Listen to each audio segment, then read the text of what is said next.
The first introductory lecture is Professor Alejandro Garcia. He has talking about the triathlon performance from super sprint to long distance events.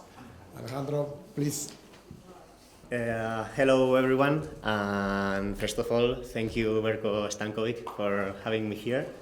And it's a pleasure for me starting with this exposition about triathlon performance from super sprint to long distance events. So, first of all, we should know what is triathlon. Triathlon is an Olympic sport in which people practice swimming, biking, and running, and we have various distances from super sprint, sprint, Olympic, middle, and long distance. And here we can check out the different distances between all of them, starting with super sprint, in which people swim 300 meters in the first leg, then they have a 10K bike, and then a 1.5 kilometer run, and then it goes increasing and double it until the long distance, or maybe some of you know the Ironman, which is 3.8K swimming,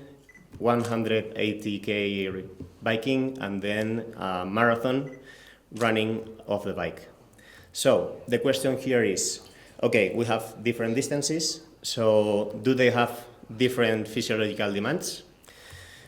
To answer this question, we should check out, first of all, the physiological demands of endurance performance. The first of them, there are four, is the aerobic metabolic energy determined by the VO2 max, or the fractional utilization of VO2 max, or also the so-called lactate threshold. Then the second one, we have the anaerobic metabolic energy, which consists primarily in the muscle mass and neuromuscular power. And the third of them is the gross mechanical efficiency, which is the work economy. Let's say the cost of the running, cycling, and swimming. All of them accompanied with the durability, which is the ability of the athlete to maintain a well power or well velocity in endurance competitions. They are part of the four pillars of physiological demands in endurance performance. But what about triathlon? Okay, in triathlon, it has their own physiological demands from super sprints, which are races at about 25 minutes, and then it goes increasing until the long distance triathlons or Ironman between 8, 12, or even 16 hours. And then three of the pillars goes increasing as the competition distance increases. And the fourth one, the anaerobic metabolic energy, is quite important in super sprint races, which are the shortest one. And then you have to go in the front pack in the swimming, you have to be in the breakouts in the biking, or you have to finish with a sprint, but it loses importance as it goes to the long distance triathlons, where the athlete finish usually alone and it doesn't have any sprint finish. Okay, we've seen the different physiological demands, and now we should know how we put it all together in the season, in a whole year. And to check it out, we are going to have two examples. The first of one is for the short distance athletes. This is an example of the 2024 season, where we can see from November, December until April, a traditional periodization, where we have a preparation period of 3 months and then a competition period of 2 or 3 months. It depends on the athlete. Then we have a block periodization, in which we alternate weeks of competition and weeks of training. And then for the last part of the season, we also have a traditional periodization to prepare the last main objectives, which in this case, they are very important competitions like international ones or national championships. In the case of the long distance is quite similar. They have a traditional periodization at the beginning. Then from May to July, we have a block periodization. This is because at least, well, in Spain or in whole Europe, from May to July is the best part of the season to compete, because we can go to lakes to swim, or we can go to the beach. And then we also have a traditional periodization to prepare the two main goals and have a break and start then the next season.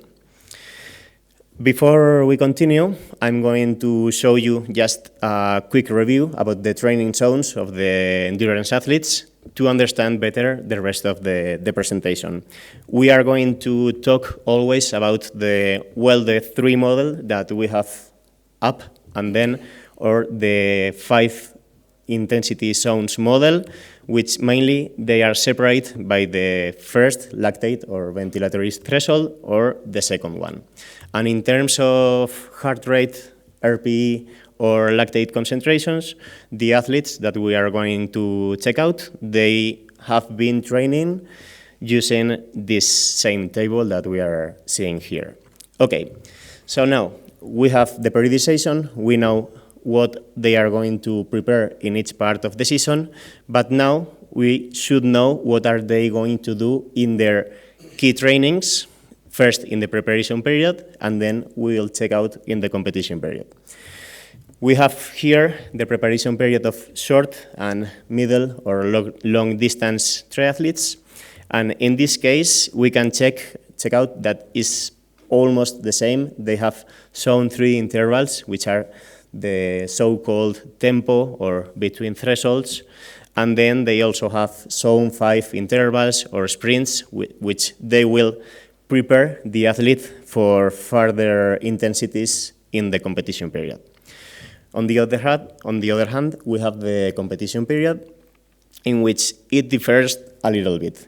First of all, it's true that the swimming is almost the same, because independent of the distance, the in-course, the competition of the swimming is almost the same. We have to go really, really fast to the first buoy, and then we have a quite high intensity during the rest of the swim. Then we have similarities in the intensity of the bike, but we have differences in into the technical aspects, because in the long distance triathlon you have to go alone in the bike, and in the short distance you can go with other people, so it differs a little bit. And the main difference is in the running, where the short distance triathletes should prepare for higher intensities to prepare them for this sprint finish and breakout to win the race. And then we have zone 3 and zone 4 intervals for the middle and long distance triathlete, which will require just a high pace until the end, and not in many cases they go through the sprint and finish to well, or winning the race or a podium, or simply having their best performance. Said so, now we are going to show you 2 examples, real, they are study cases, of one short 20 to 24 years old male of short distance, and then we are going to check out a 31 years old male middle and long distance triathlete. Here we can see the overall hours that spent the last season. This is this week? No. So this is updated today, and we can check out the whole year and the whole competitions they have. In this case, he had national competitions and he had international competitions like Europe Cups or World Cups of triathlon. And we can check here a transition period in which he didn't train that much. The first one is lighter, the second one is the period between seasons. And we can check out that he trains a lot during the winter. And then we try to have the opportunity to train between races to charge the battery again, let's say in that way, to compete and not losing the form during the season. Then we have the long distance triathlete. In this case, He's older, he has more experience, and he even has better results. He went to the World Championships. He also was the third time national champion, three years in a row, and he also won a silver in an international race in middle and long distance triathlon. In this case, you can check that it's almost the same. He had 2 periods of transition that we made along the year. That spikes of, if you can check out, they are like 40 hours a week. It was a bikepacking trip that he also likes a lot, the adventure, and it was kind of holidays, so I let him to train wherever he wants. And like in the short distance, we take advantage of all the periods where we don't compete, so we can make a lot of volume, and then between races we can try to train a little bit more and then go down for the races. So if we compare the two of them, we can look at the middle and long distance triathlete, which trains an average of 19 hours a week, and 87% of his training, it was low intensity. Then the short distance triathlete trained more than the middle distance in the zones 2 and 3. Apart from here, I'm going to show you a little bit faster discipline to discipline, so we can check out the difference of their training, and then we will do like a little resume, so we can check out what are the main differences between short and long distance triathlon. In this case, in the swimming, we can check that during the winter, we try to train progressively as much as we can, and then we take advantage of the periods between races in the short distance triathlete and also in the middle distance triathlete. Comparing them, we can check that the short distance triathlete, he trained less in the overall, but he swims more because swim is a more important leg in the short course triathlon, but not that important in the long course. Then comparing the training intensity zones, it was in this case the short distance triathlete, the one who trained more in the zone 1, and the long distance who trained more in percentage in the middle and long and heat zone. In the case in the cycling, now I think you can know that what is going to happen. In the case of the short distance triathlete, we did the same that in the swimming. We take advantage of the winter, we train a lot, then we take advantage of the periods between races, and in the long distance one, it was kind of the same. We train a lot between periods and then take advantage of those periods of rest of competitions so we can train more.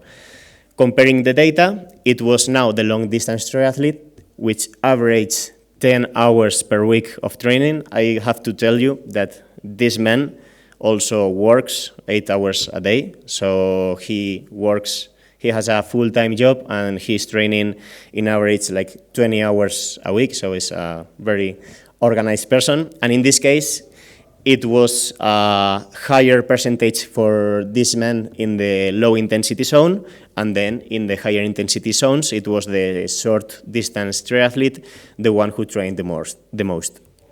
Finally, in the case of running, here we have the triathlete, the short distance triathlete. Here we try to have the more consistency between the 3 disciplines, because running is the one that can injure them the most. So we try not to have many peaks, and we try to get down the low a lot during the competition. So we can check out that in the off-season, they are training increasingly the most, and then between races, we take advantage to have more hours or more Ks. And in races, we train, like you can check out it here, between 1 and 2 hours, and it's mainly low intensity. In the other case, it's almost the same. the difference is that he trains more the middle and long distance triathlete, and comparing them, we have again the same trend that in the bike. The long distance triathlete trains more hours, train more in the low intensity zone, and then the short distance triathlete train more in the middle and high intensity zone. So now we understand what are the physiological demands. We know the year of training of these people, how we've compared them. Now we are going to check out the weekly training, and I'm going to show you some examples of week of training of them, so we can compare which are the difference between them.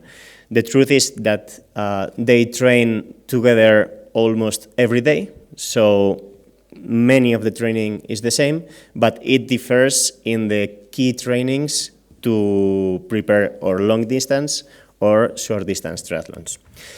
Starting by the preparation period, we can see here, this is the table that we are going to check out in this part of the presentation. We have the swim, the bike, the run, and the strength training, and then we have from Monday to Sunday. If the day is in green, we can see that it is an easy day. In yellow is a moderate day, and then in red is a hard day. It can be because of the volume, because of the intensity, or because both of them.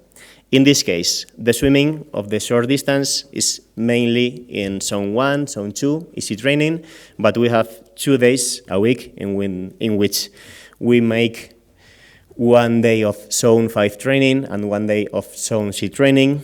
In the case of the bike, it's also 4 sessions per week. We have 1 day of sprints. Sprinting is quite important in the short distance because we have many turns, so we should go really hard after them. And then we did some intervals in zone 3 in relays, which is something quite typical in triathlon. In the case of the running, it's kind of the same. We did some hill training, HIIT for zone 5, and then at the weekend we reserve the Sunday for a long run with zone 3 intervals. Regarding the strength, I'm going to tell you the strength in this case, then in the rest of the cases is almost the same. So we try to improve the maximal strength. We also try to improve the tendon and the stiffness through the plyometrics. And finally, in the sessions, we do some mobility work, which is quite important both for biking, running, and swimming also in the upper body. In the case of the middle distance, I just highlight the differences so we can check it out. The difference is mainly in the bike. They have more intervals, they have longer intervals, and then at the weekend, the difference is that they don't go all together. Long distance triathlete, they go with the bike alone, so they have to train the position, and it's just the main difference. All the rest is almost the same. In the case in the competition period, now we can check. The swimming in this case changes the second day of the swimming, in which they swim not in zone 3, but in zone 4, which is the intensity of the competition. In the case of the bike, we start to do 2 days of zone 4. We also have some zone 3, because sometime in a row we need to remind that intensity to the body again. And finally, in the run is the typical track session on Wednesday, and then on Sunday we maintain the long run, but in this case we don't have zone 3 intervals, but we have zone 4 intervals. In the case of the strength training is kind of the same. For instance, we have here in the middle and long distance triathlete more difference than in the preparation period. In this case, they also have zone 4 training, both in bike and running, but at the weekend we don't do any zone 5 training. They do zone 3 training, more intervals, more volume of intensity, but a lower rate of intensity because it's more specific of the race. So they are the most differences between them. And then I also wanted to show you two kinds of tapering. Tapering, you know, this is the phase in which we reduce the volume, the intensity also. Maybe we maintain the percentage, but we make some less intervals, both for short distance and long distance. In this case, for short distance triathletes, I'll show you the competition on Saturday. In this case, they do an easy Monday. Then on Tuesday, they do an easy swim and some intervals on the bike. On Wednesday is the turn for the swimming and the running for the intervals. And then we just make easy training on Thursday and trip to the place. On Friday, we make some activation. For the activation, we try to swim in the same course, we try to bike in the same course, and we run easy with some strides to activate the neuromuscular system. And then on Saturday, we have the competition. And if the competition is on Saturday, as we have to train for the next competition, they should make an easy long ride and then go back home. On the other hand, here we have an example for middle distance triathlon. It depends, but they sometimes compete also on Sunday because they have to go to another country in many cases, and they do an easy Monday. They do a moderate, like in the short distance triathlete, Tuesday and Wednesday, and then we have 3 days of easy training, including the trip and an activation the day before in the same place, swimming in the same lake or beach, and then doing some of the bike in the same course, so they can know the wind, they can know the road, and they can know all the conditions that they will have the next day. So, we are going to the end. Here, I'm going to show you a summary where we are going to check out the main differences, just in case is any question about it. First of all, about the physiological demands, both of them need efficiency and durability. In the case of short distance triathlete, for them is more important the anaerobic metabolic energy than the long distance triathlete. It doesn't have to say that they don't need the aerobic energy, they need it quite a lot, but in this case the anaerobic is quite important. And then for the long distance triathlete, they need more aerobic metabolic energy than the short one. In the case of the periodization, both of them, they start with a traditional one, and then when we start to accumulate a lot of competitions, we alternate with a block periodization. In the case of the preparation period, in both of them, we make zone 3 and zone 5 intervals, and in the competition period, short distance triathletes, they go more to the zone 4 and zone 5 intervals, more specific to their race conditions, and then in the long one, they do more the zone 3 and zone 4 intervals, which is the same, they are more specific to their competitions, so this is the specificity of their training. Finally, regarding the volume, we can check out that short distance triathlete, they swim more because swimming is more important in the short triathlon. And then long distance triathlete, they have more overall volume, more volume on the bike and more volume on the running. Regarding intensities and finishing it, this is the training low intensity. In short distance, they have more low intensity at the swimming, all the rest is most for the long distance triathlete. And in the case of the medium and high intensity domain, short distance triathlete, they have more percentage of their training in these intensities, overall, cycling and running, and it's in the case of the swimming where the long distance triathlete spends more percentage of their time training in these intensities. So, thank you everyone, and I hope it was blissful for you. Thank you very much, Professor Alejandro. Any question for this interesting conference? No questions? No, I have a question. Yes, well, this is interesting because I am also practice triathlon, no? And I have a question around the distance and the duration of the different triathlon who are exposed. No? How is possible? Because one distance is less of 25 minutes, and the long distance is more than 8 or 10 hours in effort. No? Okay. How is possible that one person have a good performance in both distance, or in this moment in triathlon there are specialists in each several distance? Thank you very much. Okay, well, first of all, thank you for your question, Professor Castellar. Yes, as you said, at the beginning of the triathlon, it was the same person, that the one that performs the best in the short one and the long one. But now we have the Olympics, and in the Olympics we have the relay, which is the short distance triathlon, and the Olympic distance. So it's the same triathlete, the one that is the best between super sprint, and Olympic distance. But then we have specialists in middle and long distance triathlon. They are separate because there's also a professional league, so there's money like in the Olympics, and they choose if they want to do middle and long distance, or if they want to do sprint, super sprint, and Olympic distance.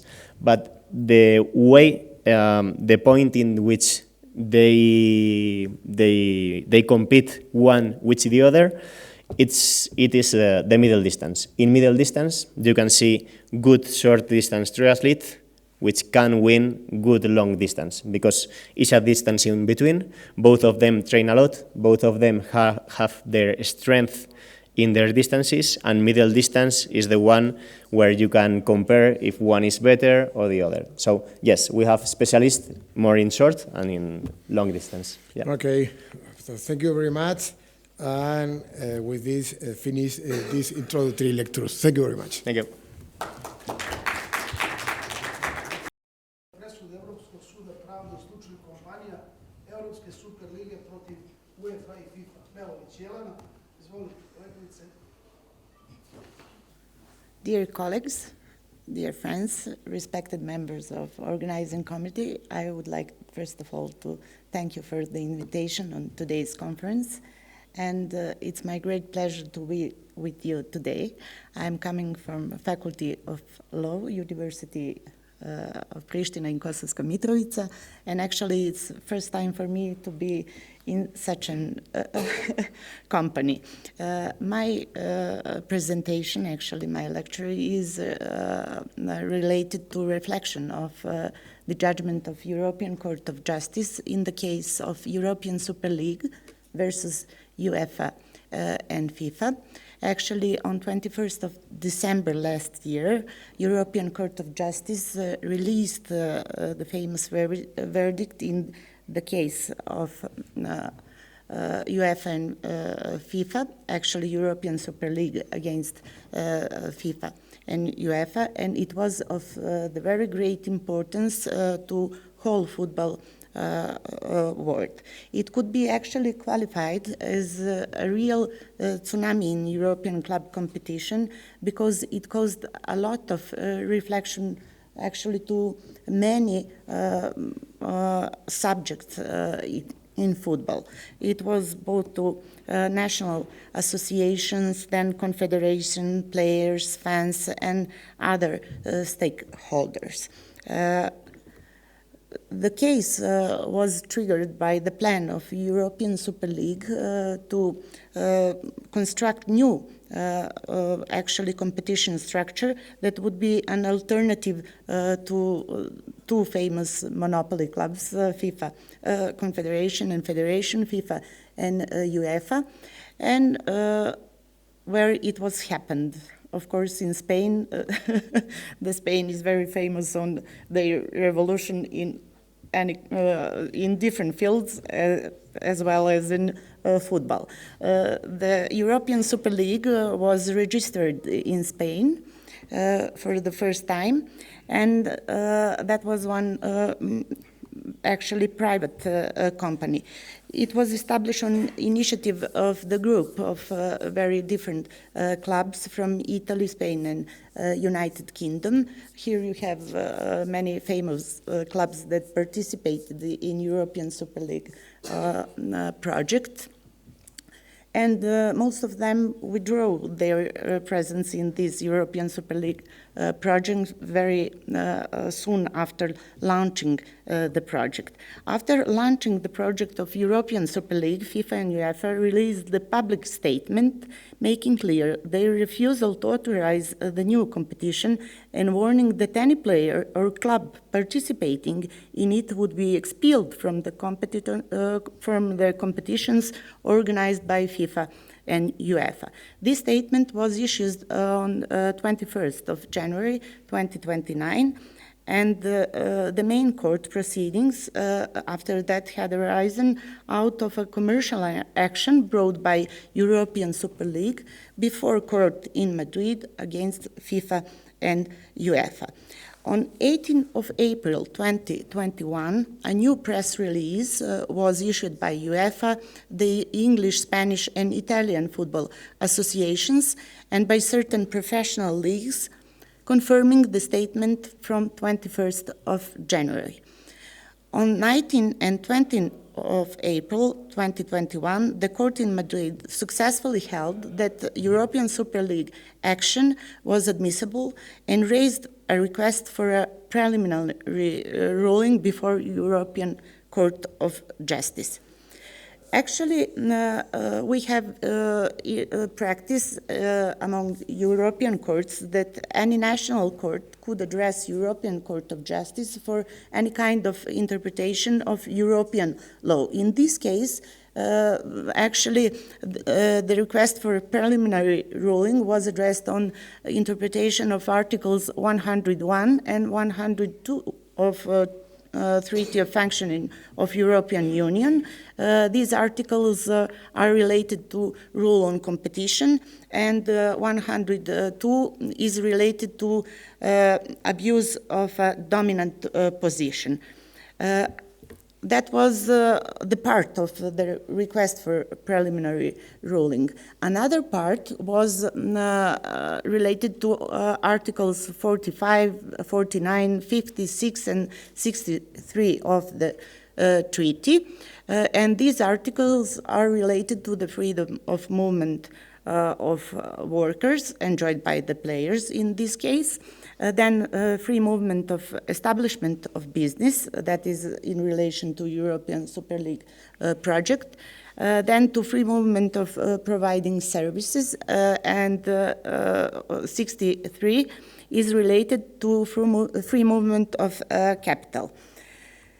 There were 6 different questions in request for preliminary ruling. The first 5 was related to Article 101 and 102 of the treaty, because it is obvious that FIFA and UEFA has, in the same time, regulatory control and decision-making powers, which leads to the view that they have held an economic and commercial monopoly on the European market. FIFA actually regulations on international competitions provide that all tier first international matches featuring A teams of the relevant national football association must be authorized by FIFA. The relevant continental confederation, in the case of European Super League, that is UEFA, and the National Football Association, the participating teams belong to and on whose territory the matches are to be played. UEFA statutes similarly state that international matches which are not organized by UEFA but are played on UEFA territory, in this case in Europe, shall require the prior approval of FIFA, UEFA, and the relevant associations in accordance with the FIFA regulation. I would like just to give you some features on European law, how it is functioning in not only in football aspect. Here, European Union is actually looking at football as a commercial activity. That is attitude from the case of Bosman, in which European Court delivered a verdict according to which we could actually look at the Football Association as some kind of companies that because they are actually they have main goal to reach capital on the market, not to deal with sport in some other different view. And according to European law, I would just like to say that all European Union member states are obliged to respect the European law. European Court of Justice is in charge for interpretation of the European law. And we could define European law as a network of different rules, directives, decisions, recommendations, opinions, and those are all secondary sources of law. We have secondary sources of law, but we have also primarily sources of law. These are actually fundamental treaties, fundamental contracts. Historically, there were different ones from Paris, Rome, Maastricht, Amsterdam, Nice, and the last one from Lisbon, which is signed on 2007 in Lisbon and entered into force in 2009.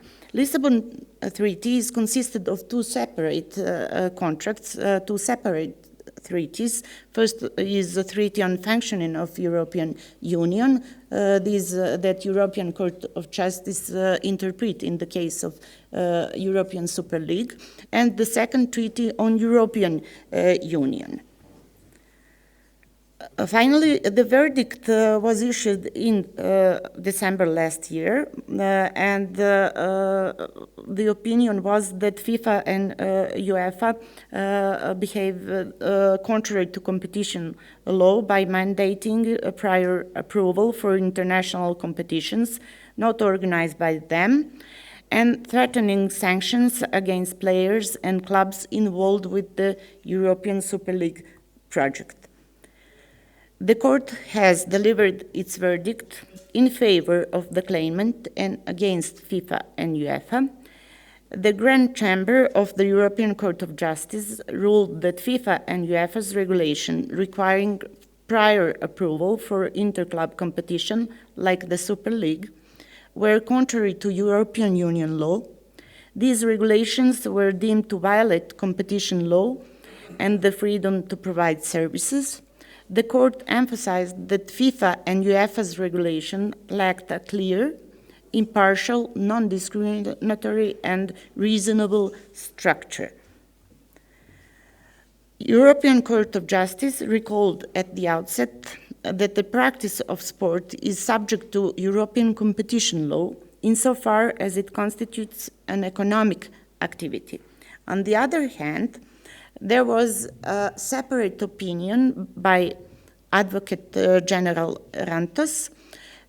He had separate opinions, and he argued that Article 165 of Treaty of Functioning of European Union is a lex specialis in the field of sport, given in nature of horizontal provision, not precluding the existence of FIFA and UEFA rules in light of Articles 101 and 102. Actually, Advocate Rantos, he cited this article that says, the Union shall contribute to the promotion of European sporting issues while taking account of the specific nature of sport, its structures based on voluntary activity and its social and educational functioning. There were actually many implications from this verdict, and we are witnessing today that there are many implications. You are probably much more familiar than me that League of Champions is changing its structure. There would not be 32, now is 36 clubs participating in this league. But we have here many implications on legal field that actually constitutes new legal precedents by contesting FIFA and UEFA's monopolistic control over football competition. This case creates a precedence for the law. New implication is also visible on club autonomy. Without worrying about repercussion, clubs can now experiment with novel tournament structure, normally if they have money for it, because it seems that is the main question in this case. There are implications on market dynamics. The decision may spur more innovation and competitiveness in football leagues, which might be favorable to viewers and media outlets alike. And it caused many issues on regulatory scrutiny on FIFA and UEFA that may need to make revision to their competition approval procedure and governance frameworks. These are some implications of this verdict. Actually, there are a lot of different kinds of implications, and we are waiting this year, next years, to see what it would happen with FIFA and UEFA regulations and rules. That would be from my side today. I just, as a host here, I'd like to raise some issues because I'm new completely as a lawyer in this company. Thank you very much for listening.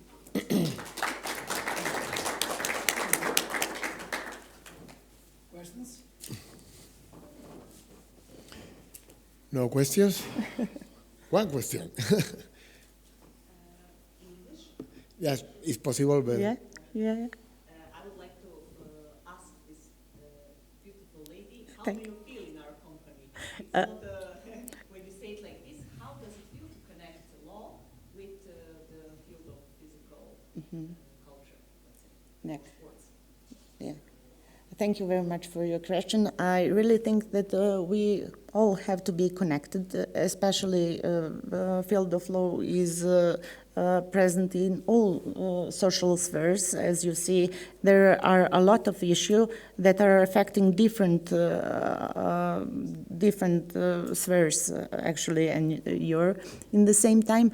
And I feel very nice here in your company with a lot of healthy people first and in an academic society. Thank you very much. Thanks. Something more? No? But I have a question also, because Professor Jelena Belovic is a very interesting conference, and you know the football, the universe football, you know, is different. No? It's different to the other sports. Yes. And it's different because the money is money and business is business. Maybe in football, the economical interest is for higher respect the sport interest. No? Yeah. And about this, I would like to know your opinion about the Article 102. 102 is which regulates the abuse of a dominant position. Okay, and in your case, and about the topic of the conference, where finish or where start this abuse of dominant position about this topic? Okay. I'm sharing your opinion. Football is really different from another sports because other sports are actually they are very much they are tied with Article 165 and European model of sport that is actually that has three different pillars. That is pyramidal structure, open competition, and financial proportionality. That is in other sports, and that is different from football. Football is very much into economic sphere. And abusing of the second question is abusing of a dominant position. The line where FIFA and UEFA is abusing their position is actually where they posing a sanction between to players and football clubs. Abusing is forbidding them to play in different competitions. They have not. They have no authority to do such kind of things. So, regulating competition is one side of the story, but forbidding players and clubs to be part of some other competition, that is abusing of their dominant position. Okay. Thank you. Really more interesting. So with this, finish the conferences of the Jelena Belovic. Thank you very much. Thank you. Thank you.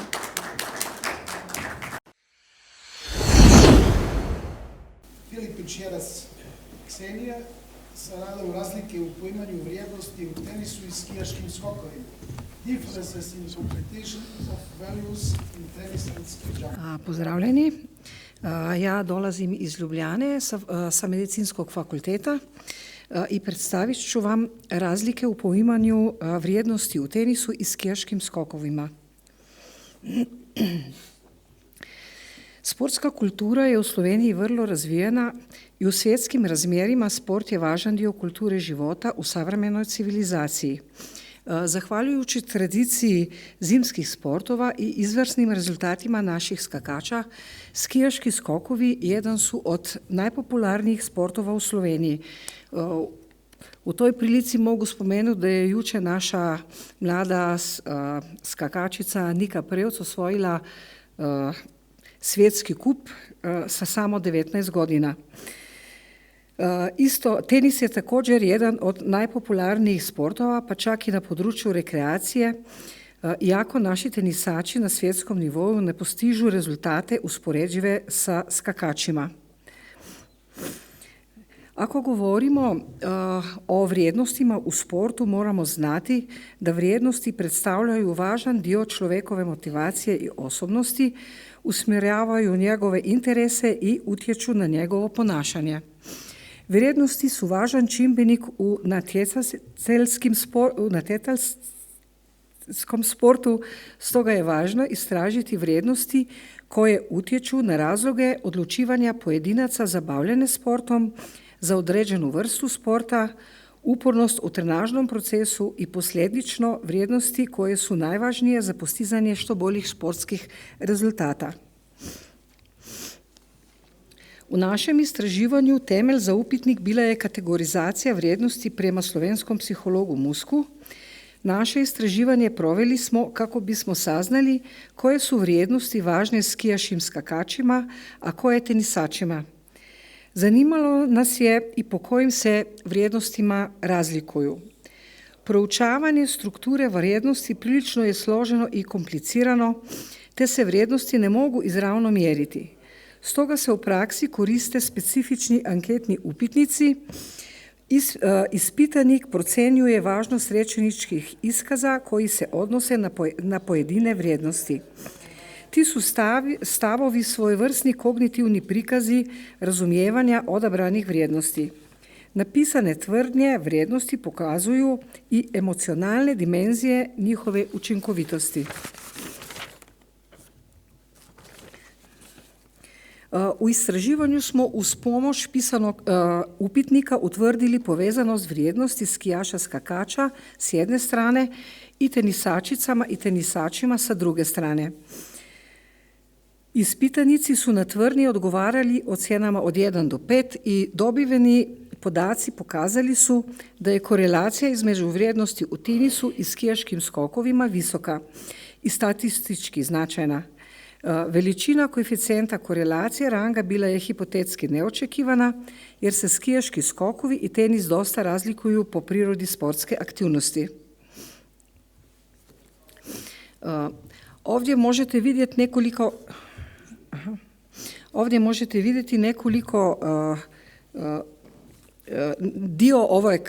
dio ovog upitnika.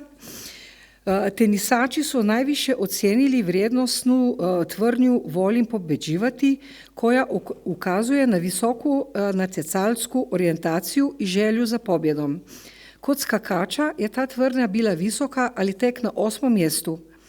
Kod tenisača slijede želio bih postići sportski uspjeh kroz sport i želio bih napredovati na višu razinu izvedbe. Sve su 3 vrijednosne tvrdnje vrlo blisko povezane. Pobjeđivanje u tenisu je vrlo važno za održavanje i razvoj natjecateljskog učinka, a u mlađim kategorijama prevelika usmjerenost na rezultat može biti upitna. Zanimljivo je da su tenisači prilično nisko rangirali tvrdnju sportom se bavim radi igre, razigranošću. To može značiti da su ispitanci vrlo natjecalski raspoloženi.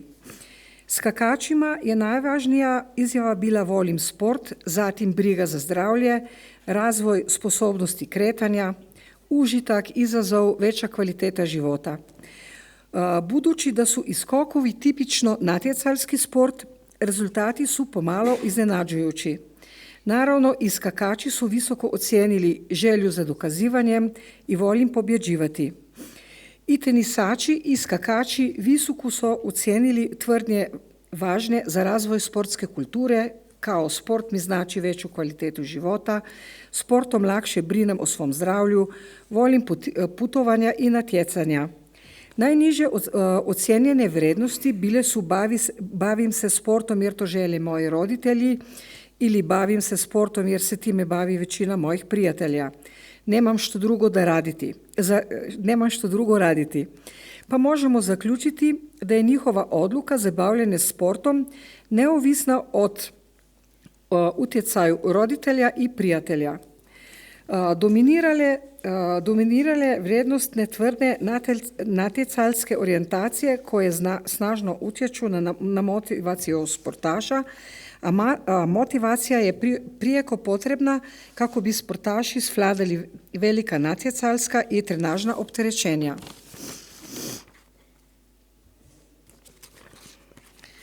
U Sloveniji nastojimo stvoriti široku bazu mladih sportaša. Želimo da se razvijaju u smislu cjelovite osobnosti, jer je to odlučujuće za uspjeh u sportu, te je stoga potrebno razvijati prave vrijednosti. Vrlo je važna i motivacija, jer pravilna motivacija utječe na kvalitetan napredak mladog sportaša.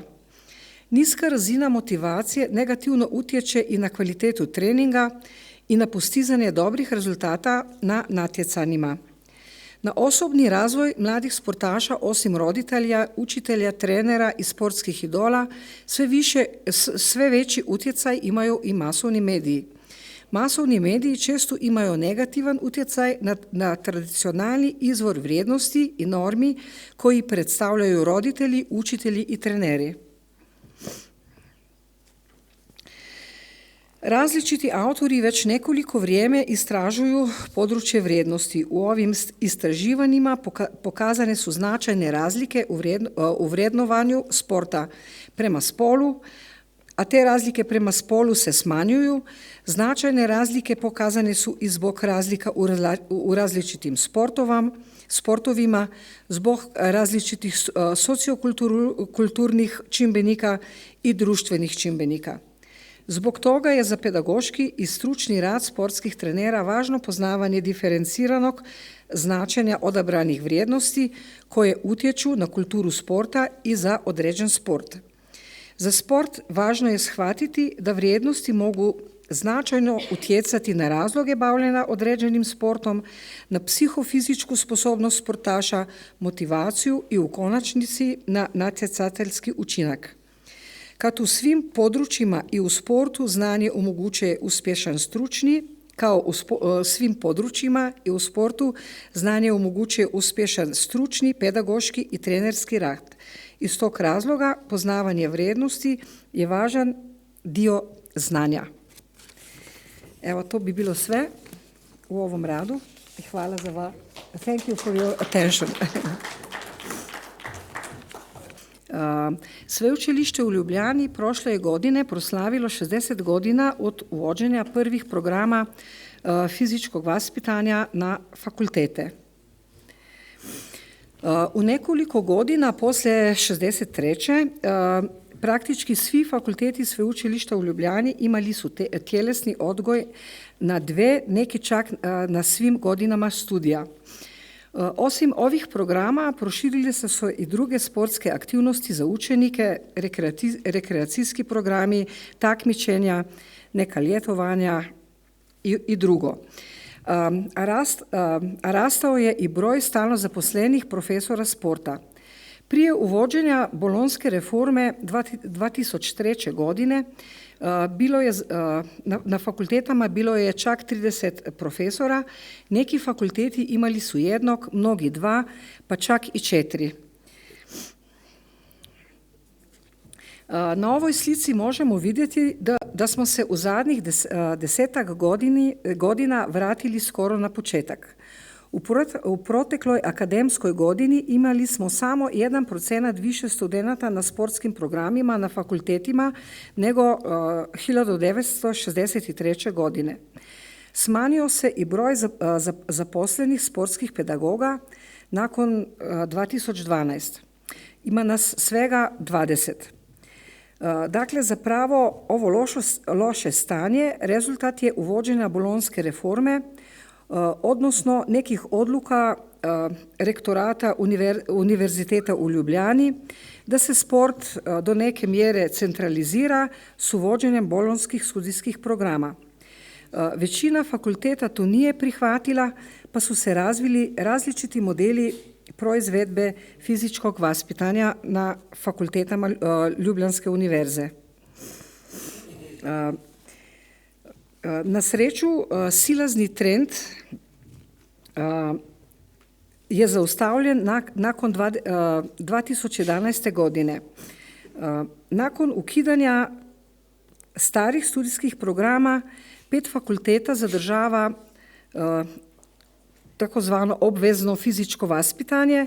U prvim godinama važno je i uvođenje ECTS predmeta sa sportskim sadržajem. U tim godinama već 8 fakulteta ima u svom nastavnom planu i programu ECTS predmete. Važan dio su i natjecanja koja zaokružuju hijerarhijski raspored sporta, koga možete vidjeti na ovom slajdu. Mi si želimo da u budućnosti prevlada na cijelom slovenskom sveučilišnem prostoru ovaj model koji je prikazan na ovoj sliki. Posljednjih godina sportski pedagogi uložili smo poseban napor da sistematiziramo i uvedemo programe redovnog fizičkog vaspitanja u prve godine svih slovenskih univerziteta. Na našu inicijativu ovaj je prijedlog dodatno uvršten u nacionalni program visokog obrazovanja od 2021. do 2030. godine. Naš prijedlog odobrila je i Rektorska konferencija Republike Slovenije i Studentski zbor Univerziteta u Ljubljani. Na prvoj slici Na slici na lijevoj strani možemo vidjeti stanje u protekloj godini, a naše želje prikazuje slika na desnoj strani.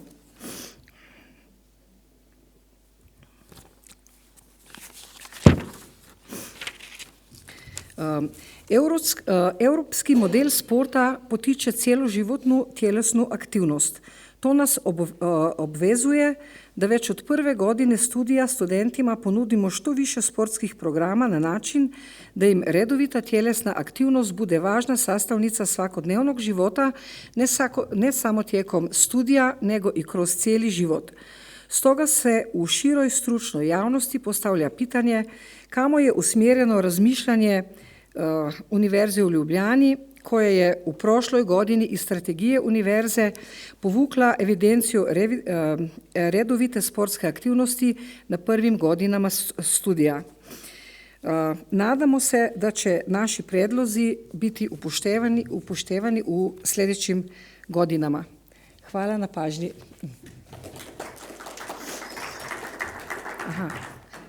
Pues continues, and the next communication is for title Student Satisfaction and Added Values from Practical Ski Education.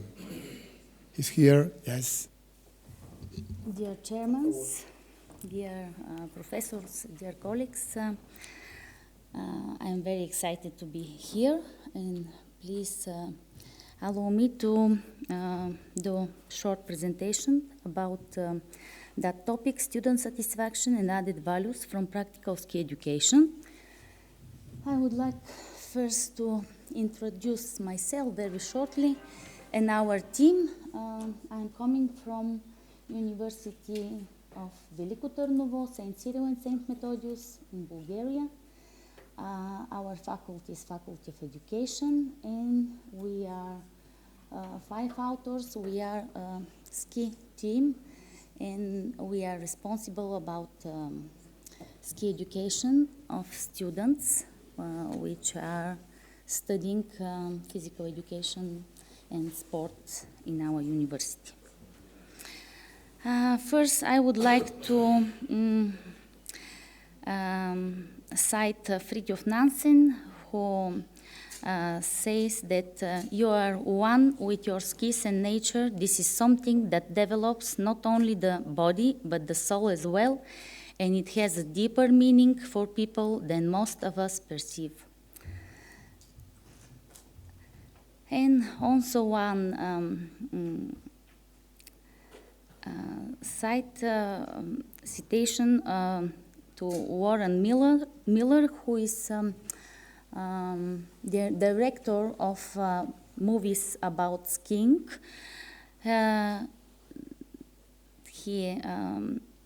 He's thinking that a pair of skis are the ultimate transportation to freedom. And because we are now in Kopaonik, the best resort for skiing in Serbia, I think that our topic is very close to our feeling in that moment, because maybe most of people that are here are skiing also. The aim of the study is to determine the level of student satisfaction and added values from practical ski training during the educational course. Method of study, we conducted a questionnaire method of study with close-ended and some open questions. The results were statistically processed using frequency distribution. Contingent of the study are 63 responders. They are first-year students in bachelor program physical education and sport teachers at St. Cyril and St. Methodius University of Veliko Trnovo, Bulgaria. There are 40 men and 23 women. And I would like to say that not all of the students that finished that course take in mind that survey and give their answers, but more than 90% they filled in their answers. We use Google Forms to prepare that questionnaire. And there are some results. I will show not all the results of the study, but maybe most important. There are 4 questions. We separate the questions in 2 groups with 2 skulls answers, yes and no, and you will see the next one has 5 grades. And the first 4 questions show us that most of the participants haven't been skiing before. That is 76 and 2% of the responders. But at the end of the course, they are pretty sure that they will do skiing again, and they would invest in buying their own equipment. And also they would recommend to their friends and to their family skiing like a sport. And because Bulgaria is situated in south part of Europe, the ski sport is not so famous. Otherwise, we have very good results for ski practice. But ski sport is expensive, and our mission is to motivate future sports specialists to do skiing and to spread their knowledge to young people. The next question shows us the satisfaction of the participants in that ski education. We can see that they feel satisfied, more of 66% of the responders. Also, they agree with that question, do you satisfied? And there are some responders that are not maybe so satisfied from the education. Do you agree that you are prepared for skiing on your own after the practical ski education? This question was very important for us because it gives evaluation of our work. And the participants are strongly agree in 33% and agree in 46%. 90% of they don't have clear opinion about that. Do they enough prepared to do skiing alone by themselves only, without teacher or without instructor? Maybe they need to have more classes. And that question was very interesting for me, and I think also to my colleagues. What were your biggest fears on the first day of that ski education? Like you see, 31% of the responders give answer falling. 27 of students, they don't have fears about ski education, but there are also some other answers like speed, injuries, steep slopes, turns, and lifts. And after that practical course, the students, do you agree that you were able to overcome psychological barriers like fears, uncertainty, and others during the training? Most of the students are strongly agree that they don't have more fears about doing skiing, and 38% they agree, and only near 16% give answer neither. And conclusions after that short results. They show very positive trends. Students taking the course are satisfied after their ski education. Most of the students confirm that they would practice ski sports in the future and they would invest in buying ski equipment. Most of the students deal with their fears related to ski education. In general, we can conclude that the practical ski education course has a positive effect on the emotional and physical state of the students. They get a lot of new practical skills in skiing, and they would practice independently this sport in the future. Thank you for your attention. Sportska fotografija kao sredstvo motivacije za fizičko vežbanje mladih ljudi. Stanković Miloš. Izvolite. Tema ovoga rada je dosta specifična jer se bavi istraživanjem mogućeg uticaja sportske fotografije na veći nivo motivacije mladih ljudi da budu više fizički aktivni, bez obzira da li je u pitanju profesionalni ili rekreativni sport. Generalno, u svakom slučaju, za bilo koji uspeh, kako u društvenom, tako i u poslovnom životu, neophodan je taj pokretač koji će pomoći osobi da dođe do željenog cilja, to jest da ostvari zacrtane ciljeve. U psihologiji čoveka motivacija predstavlja taj pokretač koji ima veliki uticaj na postizanje dobrih rezultata, ličnih, poslovnih, zdravstvenih i porodičnih. S aspekta psihologije čoveka, motivacija može da bude i spoljašnja i unutrašnja.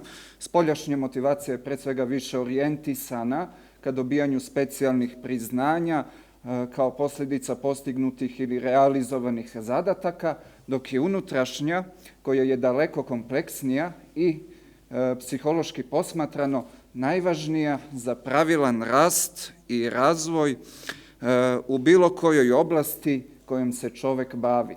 Za razliku od unutrašnje motivacije, koja je izuzetno važna za uspešnu delatnost čoveka u bilo kojoj sferi njegovog interesovanja, spoljašnja motivacija je u stvari kratkoročnog perioda, jer kao što je rečeno ranije, ona se pre svega odnosi na postizanje rezultata radi dobijanja specijalnih priznanja, a ne radi daljeg usavršavanja sopstvenih sposobnosti i ličnosti čoveka. Kada je u pitanju sport,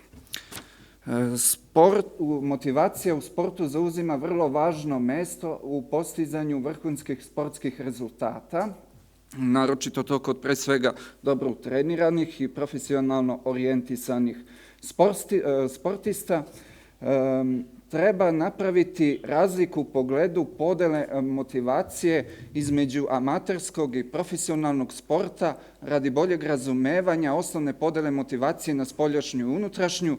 Na primjer, kod profesionalnog sporta, profesionalni sportisti su uglavnom usmjereni ka postizanju vrhunskih sportskih rezultata, dok je kod rekreativaca koji se bave rekreativnim sportom, uglavnom su oni motivisani da se bave rekreativnim oblikom fizičkog vežbanja radi zdravlja i blagostanja, a ne radi postizanja vrhunskih sportskih rezultata koji zahtevaju izuzetno psihofizičke i fiziološko-biohemijske sposobnosti.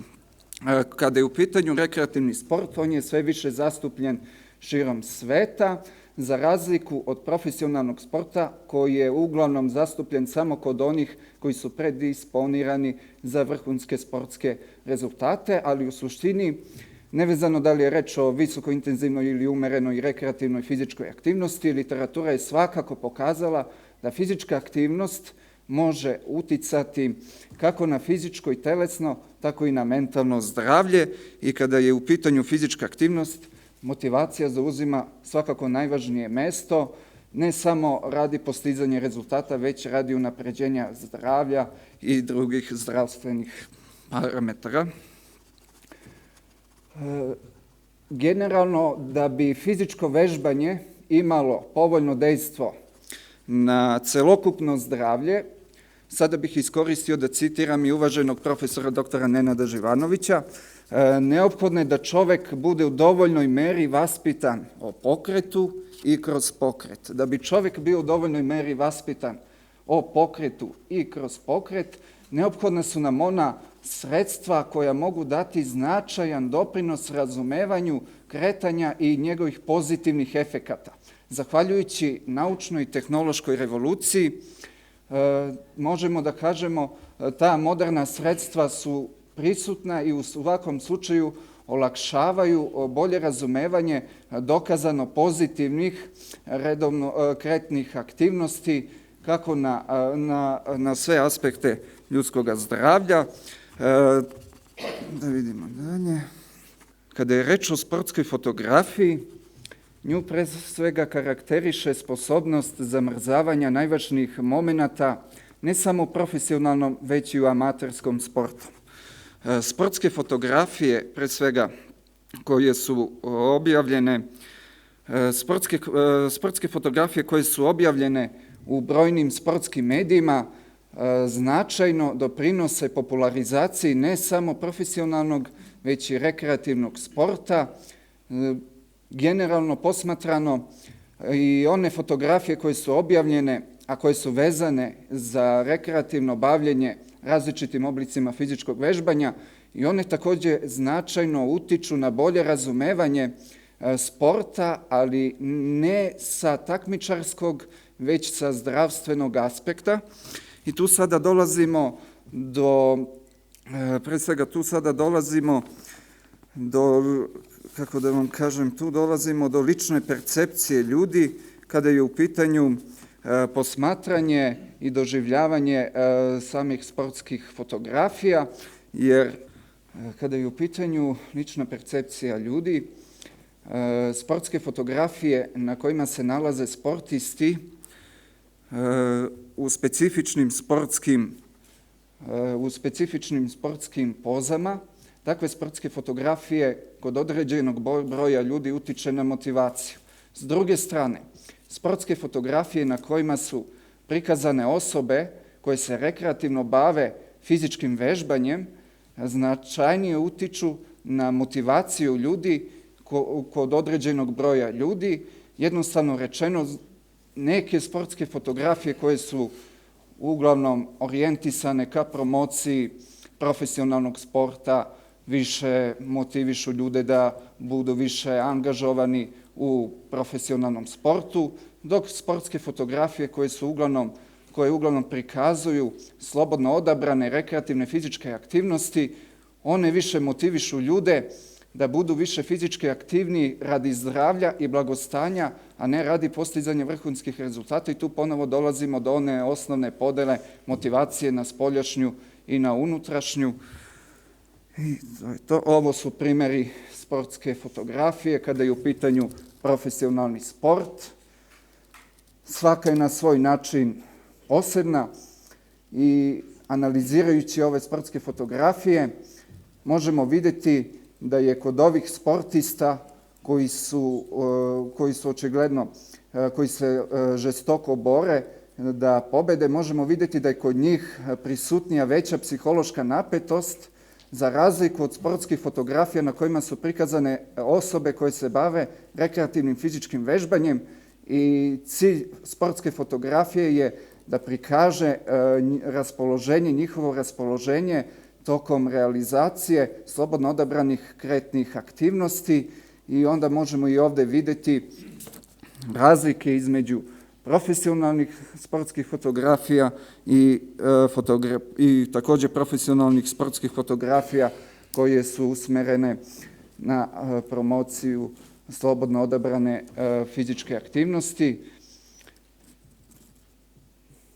Dobro.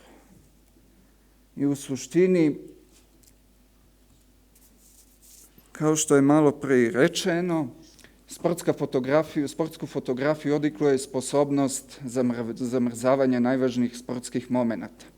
Ali takođe i sportsku fotografiju karakteriše sposobnost zamrzavanja psiholoških reakcija sportista i rekreativaca, kao što sam malo pre i objasnio na ovom primeru, da postoji razlika u pogledu sportskih fotografija profesionalnih sportista i sportskih fotografija rekreativnih sportista.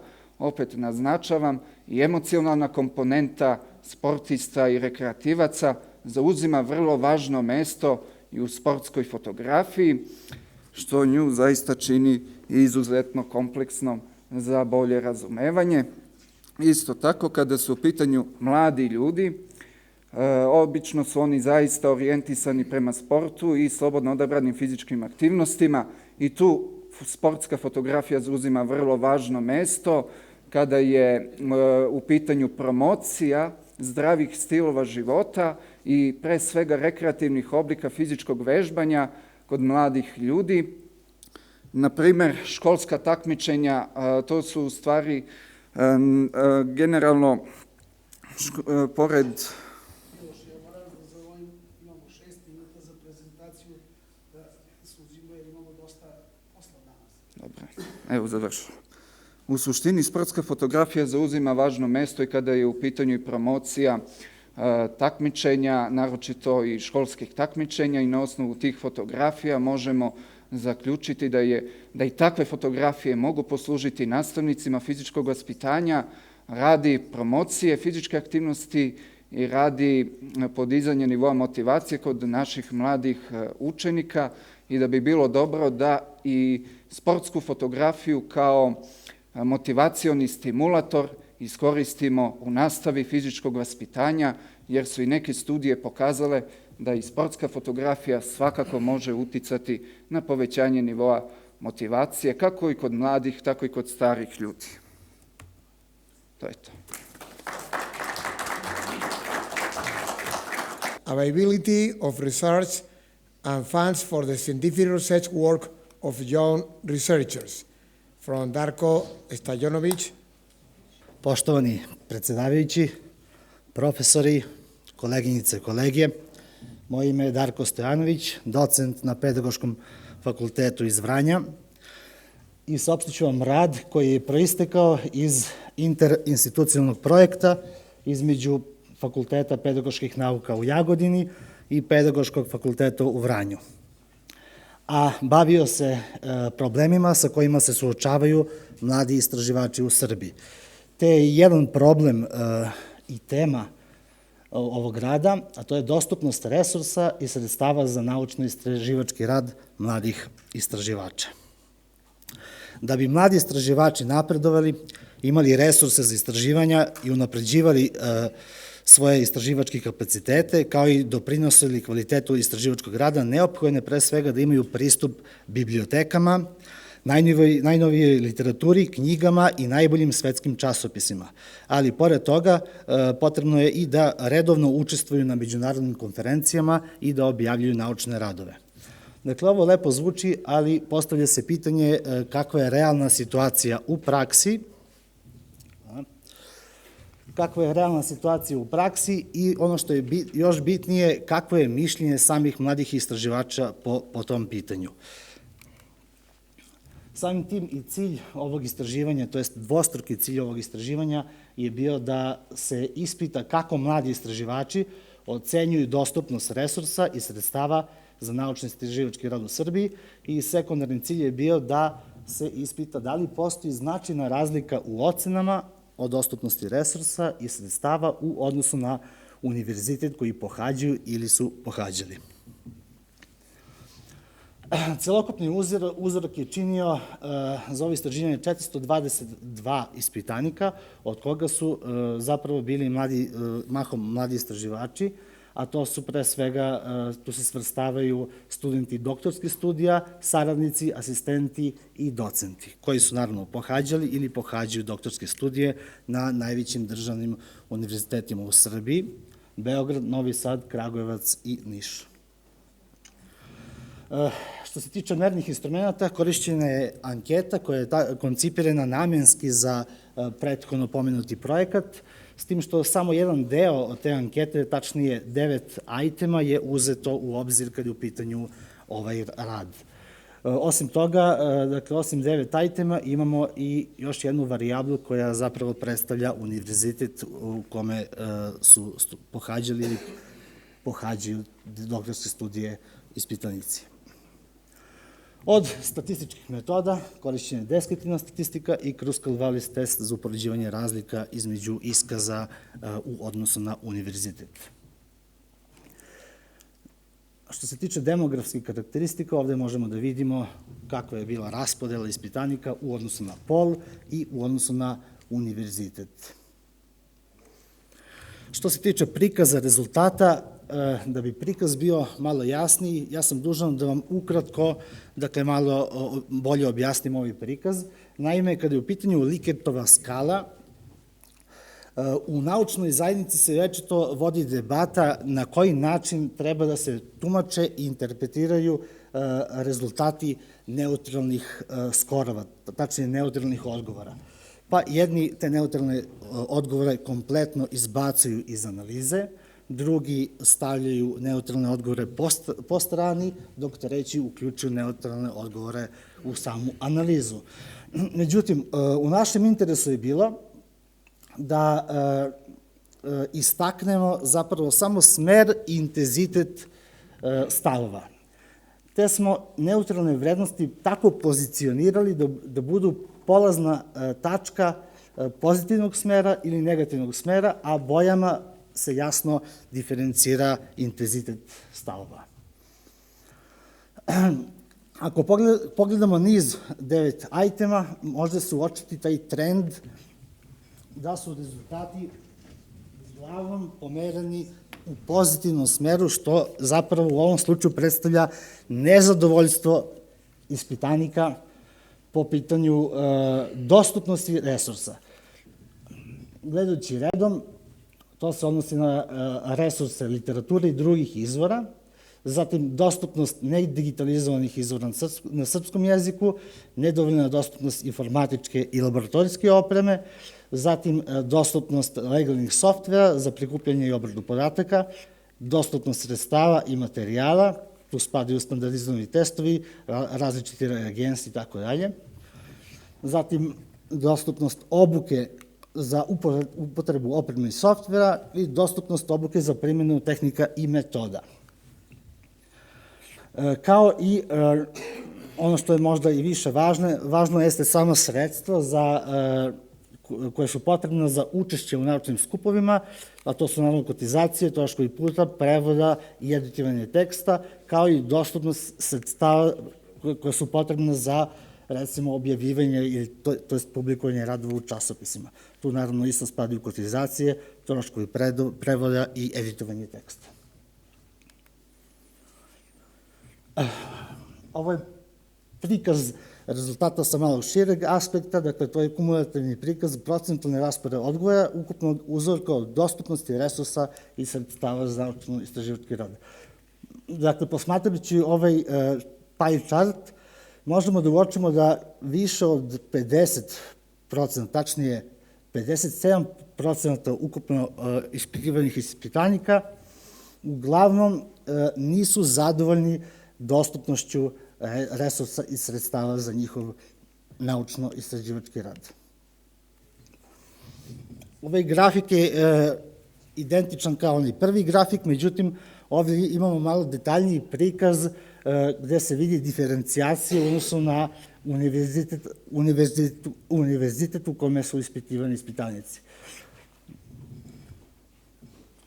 Ono što je uočljivo jeste da ispitanici sa Kragujevačkog univerziteta imaju možda najveće nezadovoljstvo po pitanju dostupnosti resursa, ali to nije statistički značajno, jer smo u sledećem testu, Kruskal-Balis testu, dobili takve rezultate da zapravo ni u jednom itemu ne postoji značajna razlika između iskaza u odnosu na univerzitet. Osim u drugom itemu, gde možemo da vidimo da jedno zadovoljstvo, recimo, veće kod mladih istraživača iz Niša u odnosu na Novi Sad i mladih istraživača Kragujevca u odnosu na Novi Sad i Beograd. Osim ovih pomenutih itema, imali smo i otvoreno pitanje gde su sami mladi istraživači mogli da daju svoje komentare. Pa su ovdje izlistani neki od tih komentara gde mladi istraživači navode da im je, recimo, nedostupna zaštitna oprema u laboratoriji, imaju nedovoljno, to jest nemaju nedovoljno mira, tišini i radne atmosfere u kancelariji zbog njenog deljenja sa više ljudi, to jest zbog nedovoljnog prostora na fakultetu. jako teška nabavka, recimo, hemikalija ili raznih reagenasa kroz sistem javnih nabavaka, nedostatak projekata za zapošljenje mlađih kolega, nedovoljan broj digitalizovanih bibliografskih jedinica i ovo je, recimo, komentar isto naše kolegi, to je mladog istraživača, da, nažalost, pribegava, to je još gore proučava studente da koriste takozvane piratske sajtove za pretraživanje i skidanje radova. Ja sam namerno ovde cenzurisao taj deo, ali uglavnom svi znamo o kojim sajtovima je reč. Najveća prepreka jeste finansijska, u pitanju kotizacija, prevoda open access časopisa i samo istraživanja. Kolega isto napominje da ne manjka nam znanja, ali su potrebne i pare da bi se bavilo naukom. Takođe su nedovoljne finansijske podrške i sve troškove za istraživanja i publikacije plaćamo sami iz svog džepa. Dakle, ovo su bili jedni od komentara mladih istraživača. Ovi ovako dobijeni rezultati su donekle u saglasnosti sa nekim ranim istraživanjima koji su se bavili ovom temom. Zapravo ovde imamo jedno anketiranje koje je trajalo od 2010. do 2015. godine. U pitanju je anketiranje o doktorskim studijama u Srbiji i vidimo da su oni dobili neke slične rezultate gde je mali procenat doktoranata zadovoljno uslovima za istraživački rad i da se javio zapravo taj negativni trend gde su pogoršeni uslovi za istraživački rad. I osim pre samog kraja, pohvalio bih i rad konferencije. Prvi put, čini mi se, ove godine ste uvrstili u program i sesiju mladih istraživača, što je za svaku pohvalu, gde i sami istraživači su imali možda malo prijatniju atmosferu, ali i sami moderatori te sesije su davali sugestije mladim istraživačima kako i na koji način mogu da poboljšaju i svoje uslove rada i svoje istraživanje i izlaganje na samom skupu. Hvala na pažnji i ukoliko imate nekoliko pitanja. Stanko Slavoljub, oficiri, nosioci razvoja Moravskog Holaja Hanča, knez Mihajlo u Nišu. Moje teme su uvek ovako malo, nekad i nezgodne, pa nekad publika neka i ne voli da čuje, jer nešto na Balkanu ljudi ne vole preteranu istinu. U pitanju su ljudi koji su podigli konjički sport u Nišu, a to su sve bili oficiri iz doba Kraljevine Srbije, Kraljevine SHS i Kraljevine Jugoslavije. Sad, zašto nema tih ljudi? Promenom vlasti 1945. godine, 44. na 5. dolazi do toga da nestaju mnogi ljudi iz istorije, da se njihove biografije ne rade.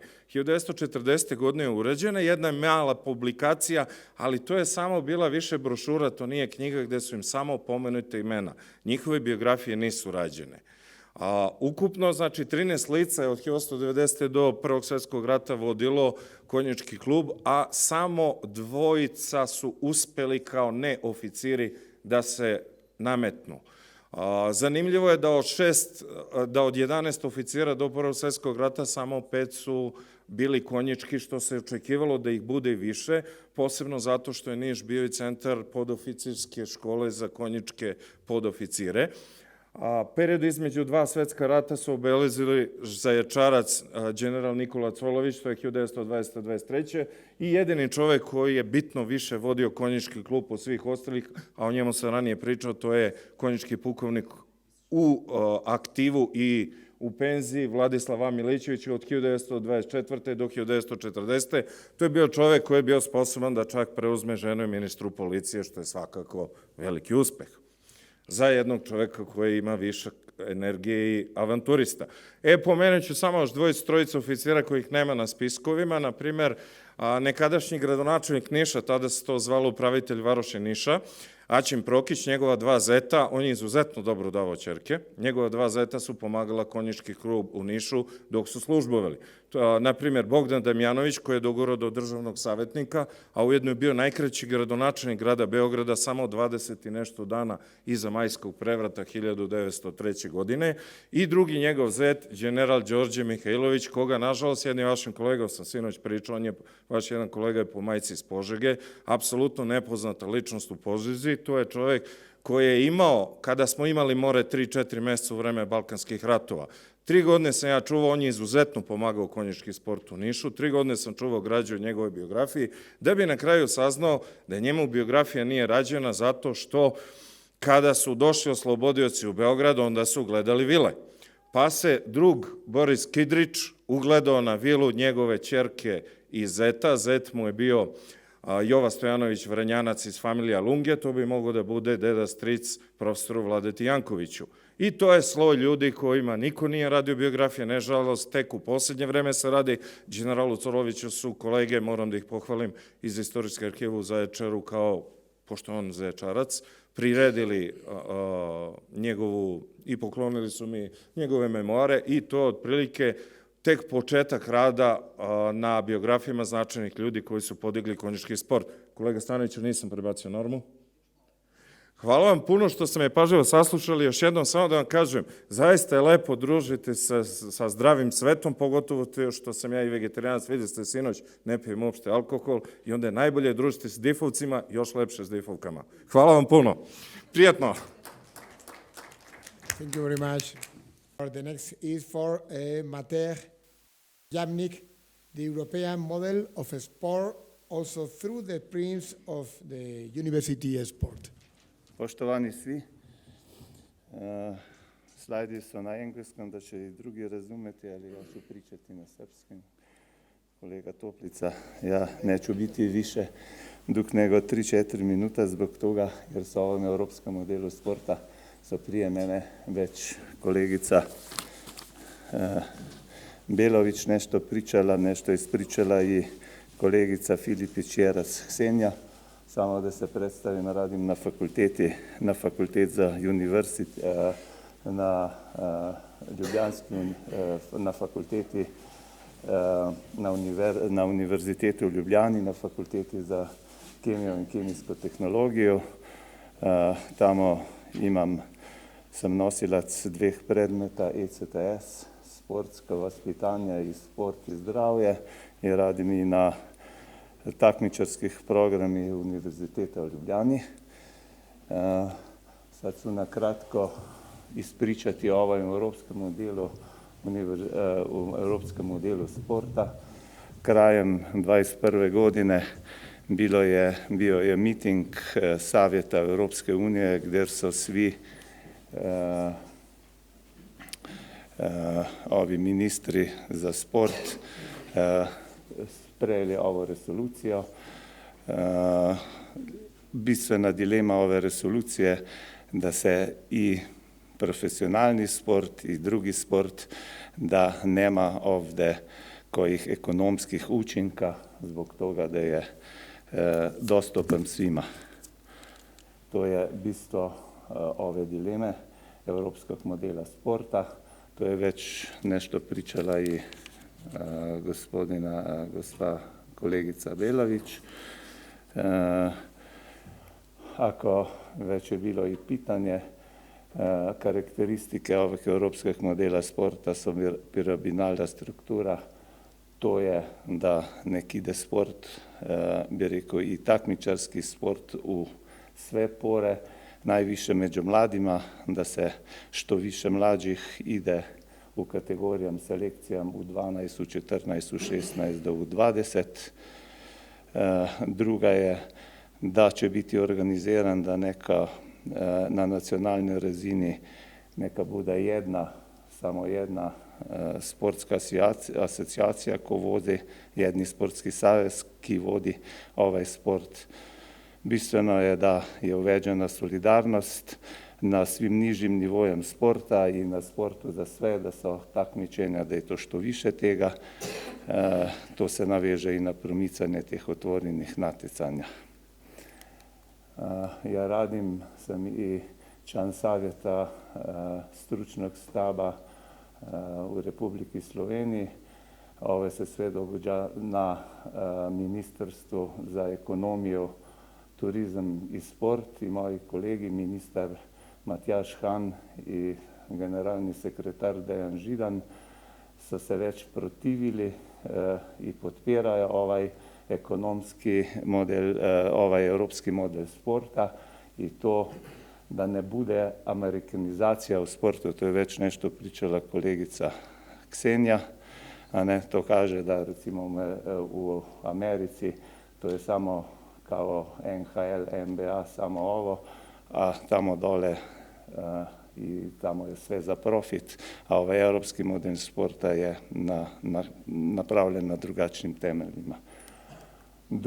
Drugi koji je to zagovornik je predsjednik UEFA Slovenac Aleksandar Čeferin. Već je kolegica Belović kako je bilo sa Superliga. Sad znate da još ove Superligi su samo Real Madrid i Barcelona. Ne znam kako će to ići. Možda će 10 puta na ljeto igrati El Clasico. To je sve od sada od ove Superlige. Ovaj Čeferin zagovarja da mora biti temeljina solidarnosti i temeljnim vrednotima. To je jedna mogućnost za opstanak sporta i temeljno da u sportu ne smije biti samo profit.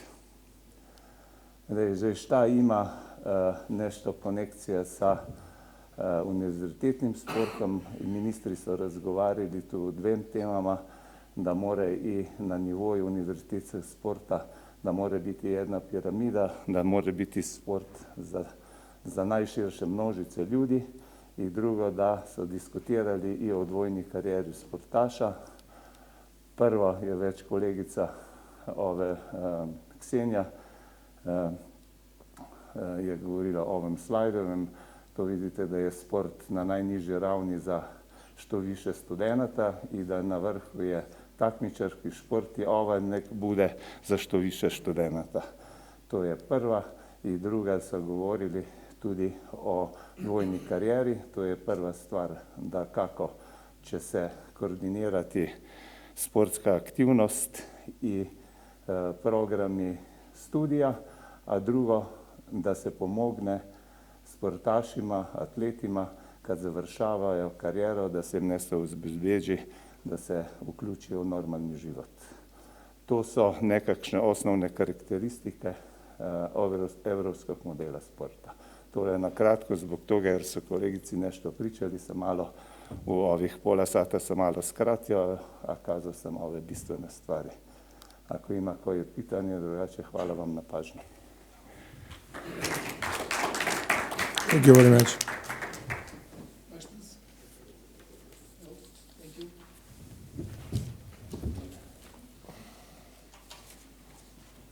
Marković, Milan Trostić, Lazar Kukić, Filip Zanačivan, osjetljivost Lore, Max Pro, senzora za pracovni sistem.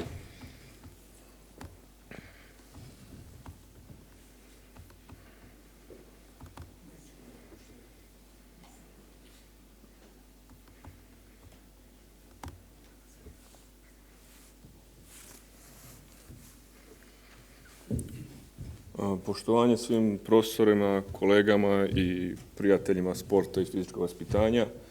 Današnja tema je osjetljivost N-Node Max Pro senzora za procjenu mišićne snage.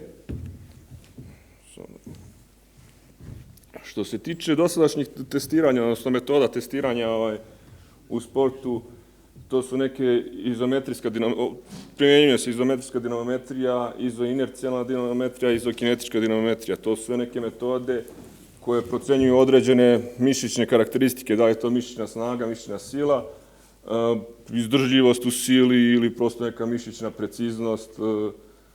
Tako da mi danas se bavimo samo isključivo izoinercijalnom dinamometrijom koja obuhvata, da kažemo, senzor koji ćemo sada vidjeti. Stari naziv ovog senzora je VMAX Pro, ali po prodaji same kompanije su u suštini samo promenili logo. Zbog toga i u samom naslovu su stavljena oba imena ovog senzora da ne bi došlo do neke zabune. Što se tiče nekih prednosti ovog senzora je to što možda se testira na slobodnim tegovima, možda se testira pri radu na fitness mašinama, pa čak možda se testira i pri radu sa svojim telom, odnosno pri skokovima ili sličnim aktivnostima. Velika je razlika između, da kažemo, izoinercijalnih senzora, dinamometričkih senzora koji su na pantljiku, odnosno na sajlicu, koji direktno mogu da izmere distancu i vreme potrebno za pređeni put te distance, dok novi senzori rade na, da kažemo, neke Bluetooth varijante koje prenose signale i prosto svojom tehnologijom mere pomeraj predmeta u vremenu i prostoru i procenjuju distancu i vreme za koje je pređen određeni put i samim tim kasnije definiše i druge varijable koje ćemo vidjeti na sljedećem slajdu. Prvo ćemo pomenuti dosadašnja istraživanja koje možemo naći čak i na sajtu ove kompanije koji su oni okačili, gde su se u dosadašnjim radovima oni bavili validnošću ovih testova, poređujući ih sa nekim dosadašnjim zlatnim standardima, pa čak i pouzdanost, ali uglavnom oni su se bavili u situacijama slobodnih tegova ili skokova, gde su došlo se do zaključka da ovaj senzor ima određenu mernu grešku zbog samog načina beleženja podataka, ali isto tako su i izveli određenu formulu koja tu grešku poništava i pomaže prosto u izračunavanju pravih podataka. Velika prednost ovog senzora je što prosto jednostavno može da se realizuje u svim uslovima, a pored toga je poprilično jeftina i primenljiva faktički i za trenere i za istraživače i za prosto kontrolu trenažnog procesa u svakom momentu. Što se tiče samog cilja ovog rada, mi smo hteli da, pored dosadašnjih istraživanja koji su se bavili validnošću, pouzdanošću, i utvrdimo i osetljivost u nekim izolovanim uslovima kao što je to rad na mašinama, fitness mašinama, gde imamo samo isključivo pomeranje opterećenja gore u vertikalnom smeru. Tako da, što se tiče metoda koje smo mi primjenjivali, normalno, svi ispitanici su prošli kroz neko generalno i specifično zagrevanje. Što se tiče mašine koje je rađeno istraživanje, to je kombinovana mašina prednjeg i zadnjeg šuta, odnosno leg extension i leg curl.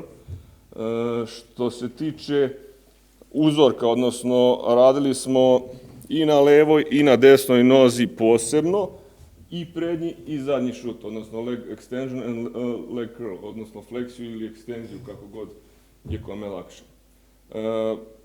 Randomizovano smo prikupljali, odnosno realizovali same pokrete da ne bi došlo do zamora desne pa leve noge. Što se tiče opterećenja, svi su primenjivali, na svima je primenjivano neka relativizovano opterećenje od 30% telesne mase koje smo pre toga uzorkovali na InBody-u 270. I što se tiče senzora, u ovom slučaju, kao što sam već naveo, senzor se postavljao na vrh ploča koji su predstavljali opterećenje. Naravno, u slučaju kada je tih 30% od telesne mase nije moglo da se definiše težinama koje su bile na tegovima koji su već u, da kažemo, spremniku same sprave, mi smo na vrh dodavali da li bi bilo to razlika od kilo ili 2 i tako definisali tačno relativizovano opterećenje. Što se tiče uzorka, u suštini ovo istraživanje smo radili na uzorku od 14 muškaraca, od toga je 6 bilo neaktivnih, a 8 aktivnih muškaraca, tako da smo na ovaj način hteli da utvrdimo uticaj fizičke aktivnosti na prosto mišićnu snagu koju mogu da ispolje. Samim tim smo obuhvatili 6 varijabli, odnosno pređenu distancu i vreme, prosječnu brzinu, maksimalnu brzinu, prosječnu snagu i maksimalnu snagu. Na kraju svega toga smo došli do određenih rezultata, to jest da imamo statističku značajnu razliku između grupa, da se ta statistička značajna razlika javlja u svim varijablama, odnosno i kod leg extension za desnu i levu nogu i kod leg curl za desnu i levu nogu u odnosu na ispitivanu grupu, odnosno u aktivnih i neaktivnih ispitanika. Što se tiče posebno leg extension za desnu nogu, možemo vidjeti da se definisana razlika javlja u prosječnoj snazi, maksimalnoj snazi, distanci i vremenu trajanja pokreta. Dok prosječna brzina i prosječna snaga nema statističku značajnu razliku, ali se može uočiti određena razlika u brzini samog pokreta u korist aktivnih ispitanika. Što se tiče leg extension kod leve noge, također možemo uočiti statistički značajne razlike kod maksimalne snage, pređene distance i vremena potrebnog za pređenu distancu, dok ostale varijable nisu imale statističku značajnu razliku, ali opet moramo napomenuti jasno uočljivu razliku, ali opet mali uzorak je učinio svoje. Što se tiče leg curl ili fleksije same kod desne noge, uočavamo statističku značajnu razliku u svim varijablama koji su u ovom slučaju praćene, što se također uočava i kod leg curl leve noge. Tako da zasigurno možemo reći da prosto ovaj uređaj, odnosno senzor, je dovoljno osjetljiv da proceni minimalne razlike između mišićne snage aktivnih i neaktivnih, ali naravno kroz buduća istraživanja se ova osjetljivost može ispitati na drugim nivoima, da li to između sportova ili prosto dodati fizički aktivne, fizički neaktivne, fizički aktivne i profesionalne sportiste, da tu osjetljivost podignemo na neki viši nivo. Hvala na pažnji. Thank you very much. Questions? No? Thanks. Thank you. So, continues with the next communication and will be for title Utilitarian Value of Funds from the Professor Nat Ivanovic. Dear Chairman, please allow me to make combination between English language and Serbian language. Poštovane koleginice i kolege, uz ovaj lepi miks zanimljivih tema, evo ja da dodam jednu temu, da vas malo razbudim, a to je priča o navijačima. Navijači, kad razmišljamo o navijačima, šta su navijači, obično vezujemo tu priču za sport i s pravom vezujemo za sport.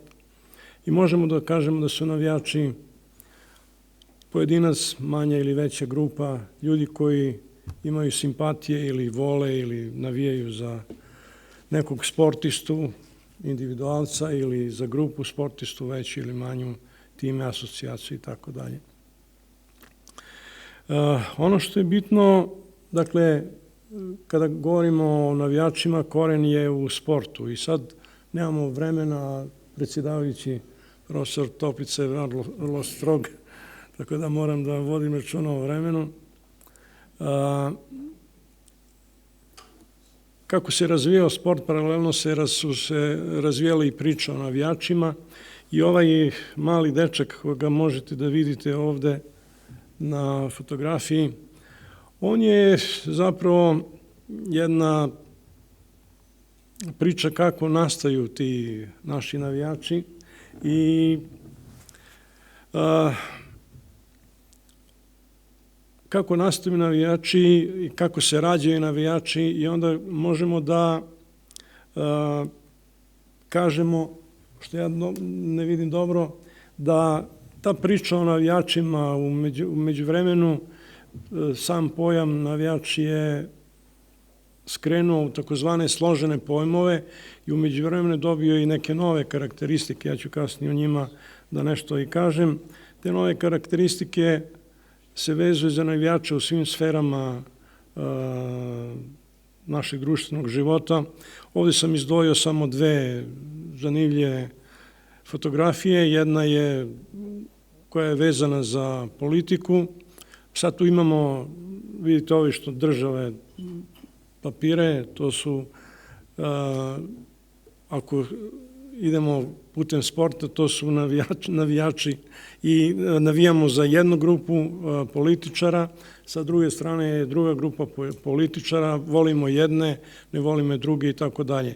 Sa ove desne strane vidite jednu šarmantnu mladu damu, koja više nije tako mlada, to je ta naša Abramovićka, i ona se bavi nekom konceptualnom umetnošću, neki kažu da je to umetnost, neki kažu da nije, za mene je ovo neka morbidna situacija, ali to je za, ako se sećate, u Beogradu je prošle godine ili pretprošle, ona pravila neku veliku izložbu sa tim konceptualnim njenim umetničkim prilozima, to su neke skaradne, dakle ja sam protiv nje, dakle ja sam u taboru koji je protiv ovakve umetnosti, ali šta da radimo, moramo tako da je trpimo. Dakle, u svim sferama života postoje i takve grupe navijača. A mi ćemo da se naravno vratimo na ovu našu osnovnu temu i da u ovom zbiru zanimljivih tema govorimo malo o sportskim navijačima. Sportski navijači, dakle, vrlo kratko možemo da kažemo da kada razmišljamo šta su sportski navijači, možemo da definišemo tri pravca. Jedan je onaj izvorni, koji je zapravo bio vezan za razvoj sporta, a drugi i treći pravac su ekonomski i politički. Dakle, sva tri pravca idu zajedno putem, ali su u prednosti politički i ekonomski pravac, a ovaj sportski deo je u veoma velikom zaostatku. Naravno, politički pravac i ta utilitarnost navijača u političke i ekonomske svrhe, u zavisnosti od trenutnih društvenih potreba, zadataka onih koji su na vlasti, oni guraju u datom trenutku ekonomski cilj, pa onda prednost dobije politički i tako dalje i tako dalje. Kada govorimo o ovom prvom izvornom pravcu kojim su se razvijali navijači, onda možemo da kažemo da su zapravo navijači, dakle oni ljudi koji navijaju za jedan tim, tu možemo da kažemo da su oni podsticaj za one mlade ljude koji na sportskom terenu žele da ostvare neki rezultat, sportsku pobedu i tako dalje. I istovremeno navijači su i onaj destruktivni, demotivišući faktor za protivničku ekipu. Dakle, ako navijamo za naše, za crveno-bele recimo, onda smo protiv crnog-belih. Dajemo pozitivni impuls našoj ekipi u crveno-belim dresovima, a trudimo se da negativni impuls energije ide prema igračima u crno-belom dresu. I tako je dalje. I onaj vrlo bitan i malo zapostavljen taj izvorni sportski deo kad govorimo o navijačima, to je ta motivacija. Mi smo u jednom zanimljivom predavanju videli priču o sportskoj fotografiji. Dakle, to je jedan od načina kako da motivišemo mlade ljude da se bave fizičkim vežbanjem. A onog švrću koga smo videli na onom prvom ili drugom slajdu, to je takođe motivacioni element da taj dečkić se uhvati da igra fudbal, da vežba i tako dalje i tako dalje. Sad da se vratimo, u stvari da idemo dalje i da govorimo o ekonomskoj upotrebi navijača. To je fantastična upotreba navijača. Dakle, ekonomski cilj je da se ostvari profit. Naročito u tom takozvanom vrhunskom profesionalnom sportu osnovni cilj je da se zaradi novac. Dakle, navijači su taj faktor koji omogućava da se zaradi novac. Putem prodaje karata, odnosno kupovine karata, dresova i tako dalje i tako dalje. Pre nekoliko godina u Barceloni je bio FIEP kongres. Ja sam tamo bio sa ćerkom, zetom i unukom.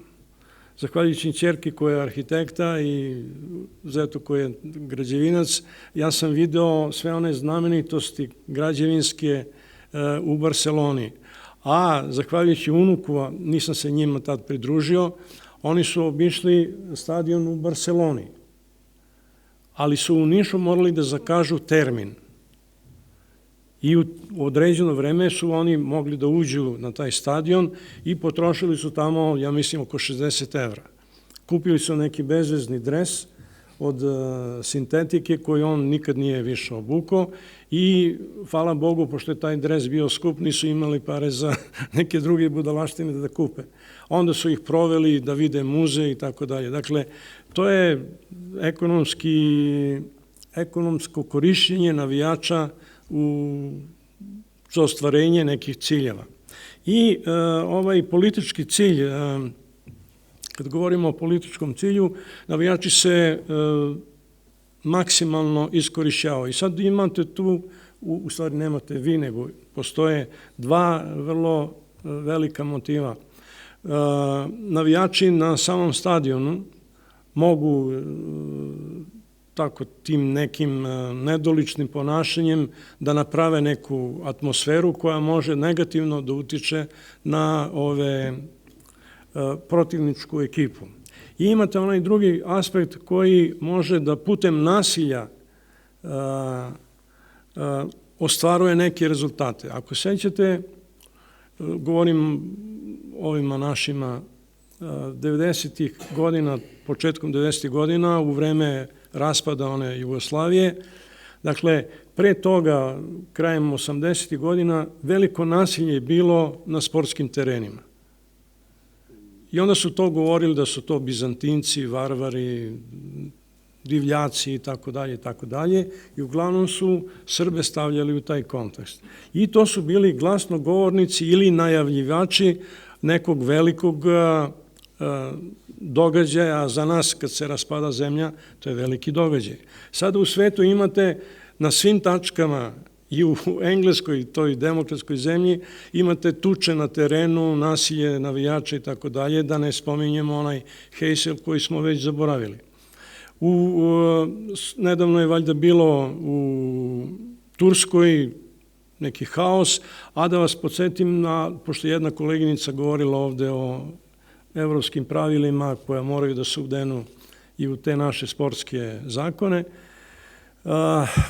Kako je sve to relativno? U Atini prošle godine je jedan navijač nastradao u toj tuči navijača. Neki rđevi plavi momci iz Zagreba su došli u Atinu i ubili jednoga, pa su pohapsili silan broj ljudi, pa je onda iz Zagreba stigla nota tamo da moraju Grci da vode računa o njihovim pravima, a niko nije govorio da li ovaj najsrećnik koji je izgubio život imao pravo na život. Njega su zaboravili i sad se bore za prava onih koji su uhapšeni. Ali šta je interesantno? Interesantno je da niko nije smeo da kaže da su to hrvatski momci, nego opšta neka kategorija. A kad su u pitanju Srbi ili ovako Bizantinci, onda se po imenu i prezimenu kaže kojoj naciji pripadaju. I tako dalje, i tako dalje. Dakle, navijači su, što se tiče političke upotrebe na veoma velikom nivou i vrlo je bitna ona, to sam zaboravio da kažem, da su oni rezervna grupa u svakom momentu spremna da izvrši neki zadatak koji neko daje. Od politike ide na one koji su kao vođe navijačima, ti navijači se okupljaju za vrlo kratko vreme i oni su prva borbena jedinica koja nije u uniformi. Ako se sjećate u Beogradu kad su hteli opet da nas zaključaju, navijači su stopirali to. I sad da kažem za kraj da je, znači ukratko, besomučno se navijači iskorišćavaju, ti mladi ljudi, u ekonomske i političke svrhe za ostvarenje ekonomskih i političkih ciljeva koji neki drugi postavljaju. Ne samo ovi iz sportskih asocijacija, već iz onih vladajućih struktura u jednom društvu. I to je jedna živa istina i žao mi je što ovi mladi ljudi stradaju zbog toga, a mislim da je budućnost u ovoj lepoj fotografiji, kad govorimo o sportu, i vidite ovog Švrću i vidite ovoga sa brojem 10 na leđima, kako pažljivo posmatraju. Naročito ovaj Švrća sa ovim prćastim nosom ovaj Žućko, posmatra svoga nastavnika, trenera ili tako dalje, a posmatrajte ovoga sa brojem 5 na leđima, on je nezainteresovan, dakle i u toj grupi maloj imate pojedince koji su pažljivi i oni su budućnost naravno, a imate one nepažljive koji nisu naša budućnost, oni su za individualizam, a ne za personalizam. Hvala vam na pažnji i nadam se da nisam preterao mnogo. Thank you very much. Some questions for Professor. One question for Professor Sivanović. No. Yes. Go on. Ja bih napravio jedno usporedno među navijačima u Srbiji, recimo u Grčki i u Sloveniji. Recimo imate koji sistem u Srbiji, recimo jučer sam gledao ovo utakmicu Partizan Real Madrid, to je ludilo u Štart Areni. Recimo kada bi Partizan izgubio 10 utakmica, opet bi bio ludilo. Recimo u Sloveniji kad se Devita Olimpija dobi 5-6 utakmica za reda, možda dolazi 6-7 hiljada ljudi, kad ih izgubi 3-4 nema nikoga. Samo po kafanama se priča da to je bez veze. Mi u Sloveniji recimo nemamo sistema, imate možda u Srbiji sistem kako se radi sa ovim navijačima, zbog toga jer ja se vozim, ja sam 3-4 puta se sednem u auto, idem i navijam ili za Partizan ili za Zvezdu, nema veze, nisam pripadnik ni jednog ni drugo, ali to je stvarno atmosfera. I moje pitanje da li možda se sistemsko radi sa ovim navijačima ili kako je takva razlika, recimo, ali među Ljubljanom i Beogradom je 500 km, to je sasvim druga priča. Ja mislim da se sistemski radi, jer sam nedavno pročitao, a znam iz iskustva i tako dalje, a pročitao sam jedan podatak koji je, recimo, to zovemo poluistina, ne zna se da li je istina ili nije istina, pa je zovemo poluistina, da je neko trebao da odvoji 100.000 evra ili milion evra, ne znam tačno, za rad sa navijačima. To sam nedavno pročitao u nekim novinama koji nisu za ovu političku garnituru trenutno u Srbiji, pa sam skeptik po tom pitanju da li je ta informacija tačna, ali da se silni novac, pogledajte one parole od 100 metara ili ko će to da napravi? Neko mora da finansira. Ko finansira mlade ljude koji lete, recimo, sa ovim avionom? Skupe su karte, oni nemaju novac. Ko im plaća te ulaznice? Ko plaća tamo Coca-Cola, hamburgere, ko daje za drogu, ko daje za ovo, za ono? Dakle, postoji sistem koji radi na edukaciji novih navijača.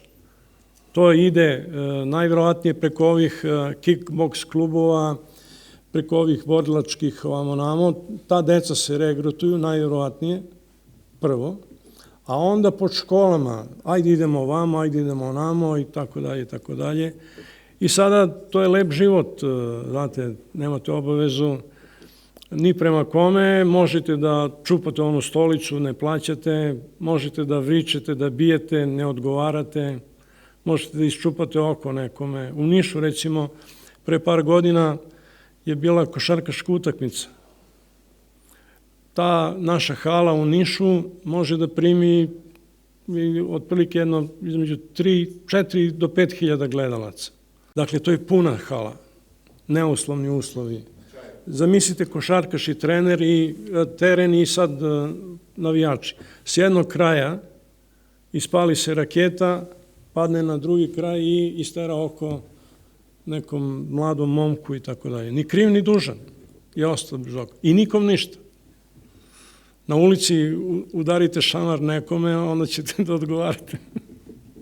Dakle, to je priča o navijačima sa kojima se sistemski radi.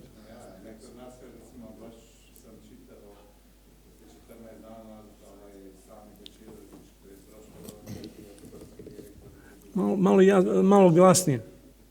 Ovaj Sami Bečirović, košarkaš koji je radio kao sportski direktor u Cedeviti u Litke, sad je prešao u Panathinaikos i kaže, recimo, u Panathinaikosu tamo navijaju svi, a u Sloveniji navijaju, to su samo navijači za pobjednike. Kad se pobjedi, onda jesu navijači i sa pozitivni, kad se gubi, onda ih nema nigdje. To je već druga priča, nisu radili dobro sa navijačima. So, we're perfect. With this conference for the Professor Stevanovic, maybe we are understanding much better the difference between the fan and only the followers. Okay, the difference between the fan and followers. Thank you very much, Professor Stevanovic. And we must to be seriously for finish 2:00. Okay, it's necessary. The next conferenciant. It's only 10 minutes maximum. Babić Kristina, razvoj sporta i drugih oblika telesnih aktivnosti u Hercegovini. Izvolite. Dobar dan svima. And okay, so I will use this opportunity to say that although I prepared my presentation in Serbian language and I was planning to do my expose as well in Serbian language, I will use the opportunity because we have a very strict time schedule and we have some guests from other European countries. So if you allow me, I will speak in English, try to translate right away so we don't waste time, and I think it's a very interesting topic, especially for our guests that probably can read or hear for the first time something about development of sports and other forms of physical activities in Herzegovina. But before I start, and I will try to be very brief, I would like to say a small background of this research. Because as you can see, the authors are Professor Petar Pavlović and myself, and I would like to say that in recent years, my mentor, Professor Pavlović, and myself, we were very involved in research of history of sports, history of physical culture, especially in the territory of Herzegovina. So this research was actually prepared as a kind of overview, or let's say review of larger research that we already did, but unfortunately, due to some unforeseen circumstances, was never, until now, never was able to see the daylight, let's say like this. So when I received a call, and I would like to thank to Dean Lilić and Professor Veroljub Stanković for inviting me to be a part of this international conference. Professor Pavlović was a regular participant since the first conference, and now I have a pleasure to be here at the 11th conference, so it's quite a tradition now. So he was a regular participant with our research in conferences in Kopaonik, so this is, let's say, a kind of in memoriam thing to my mentor and to my colleague, full Professor Pavlović, and to see also for our colleagues from other European countries how it looked like in ancient times in certain territories in our region. Okay, so at the very beginning, it is very familiar that inhabitants of Herzegovina were very skilled fighters, and especially in fighting like fist fighting, wrestling, throwing maces, spears, archery, and they used different kind of equipment in their activities. And because it was necessary that young Herzegovinian people learn all these skills that were necessary for them, the older members of the community were their teachers. So also we have in the recent time, we have a basics of, let's say, physical education and its origins in this territory. The acquired knowledge and skills in handling all this, young Herzegovinians showed in a different kind of competitions. They were trying to prove who is faster, who will jump more, and very similar activities. And the skill of fighting and different kind of agonal competitions were traditional activities, and they were passed through generations. So in the very recent time, maybe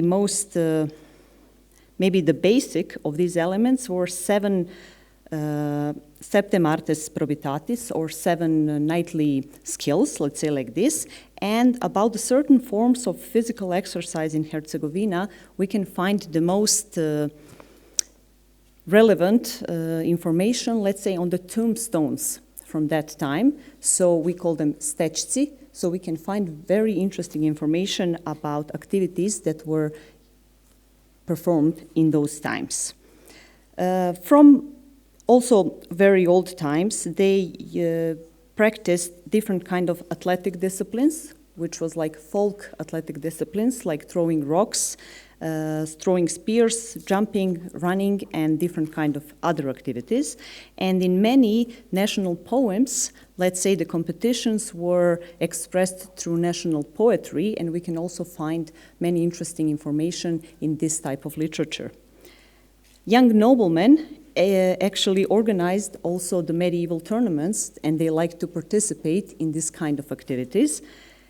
And also in ancient times, for the inhabitants of territory of Herzegovina, the bigger popularity than the medieval tournaments were fights called megdans, and they were different in a kind of, let's say, the activities they used, they had a different kind of wardrobe they used, so it was a variety of very interesting activities. So, in the next period, there is arrival of Ottoman Empire in this territory. So we can state that certain forms of national or folk ways of competitions and exercise had actually a very significant role in spiritual and body preparation and strengthening of possibilities of Herzegovinian athletes and Herzegovinian people. They used competitions in throwing rocks, as I already mentioned. They were doing wrestling, jumping, running, and all other kinds. And according to our researchers that we already did, they actually had a quite love towards breeding horses, so it was not unfamiliar to also have competitions in equestrian sports in this time. Also, there is very interesting information that we found out that even in this time of Ottoman Empire, we found some information about bowling in Herzegovina.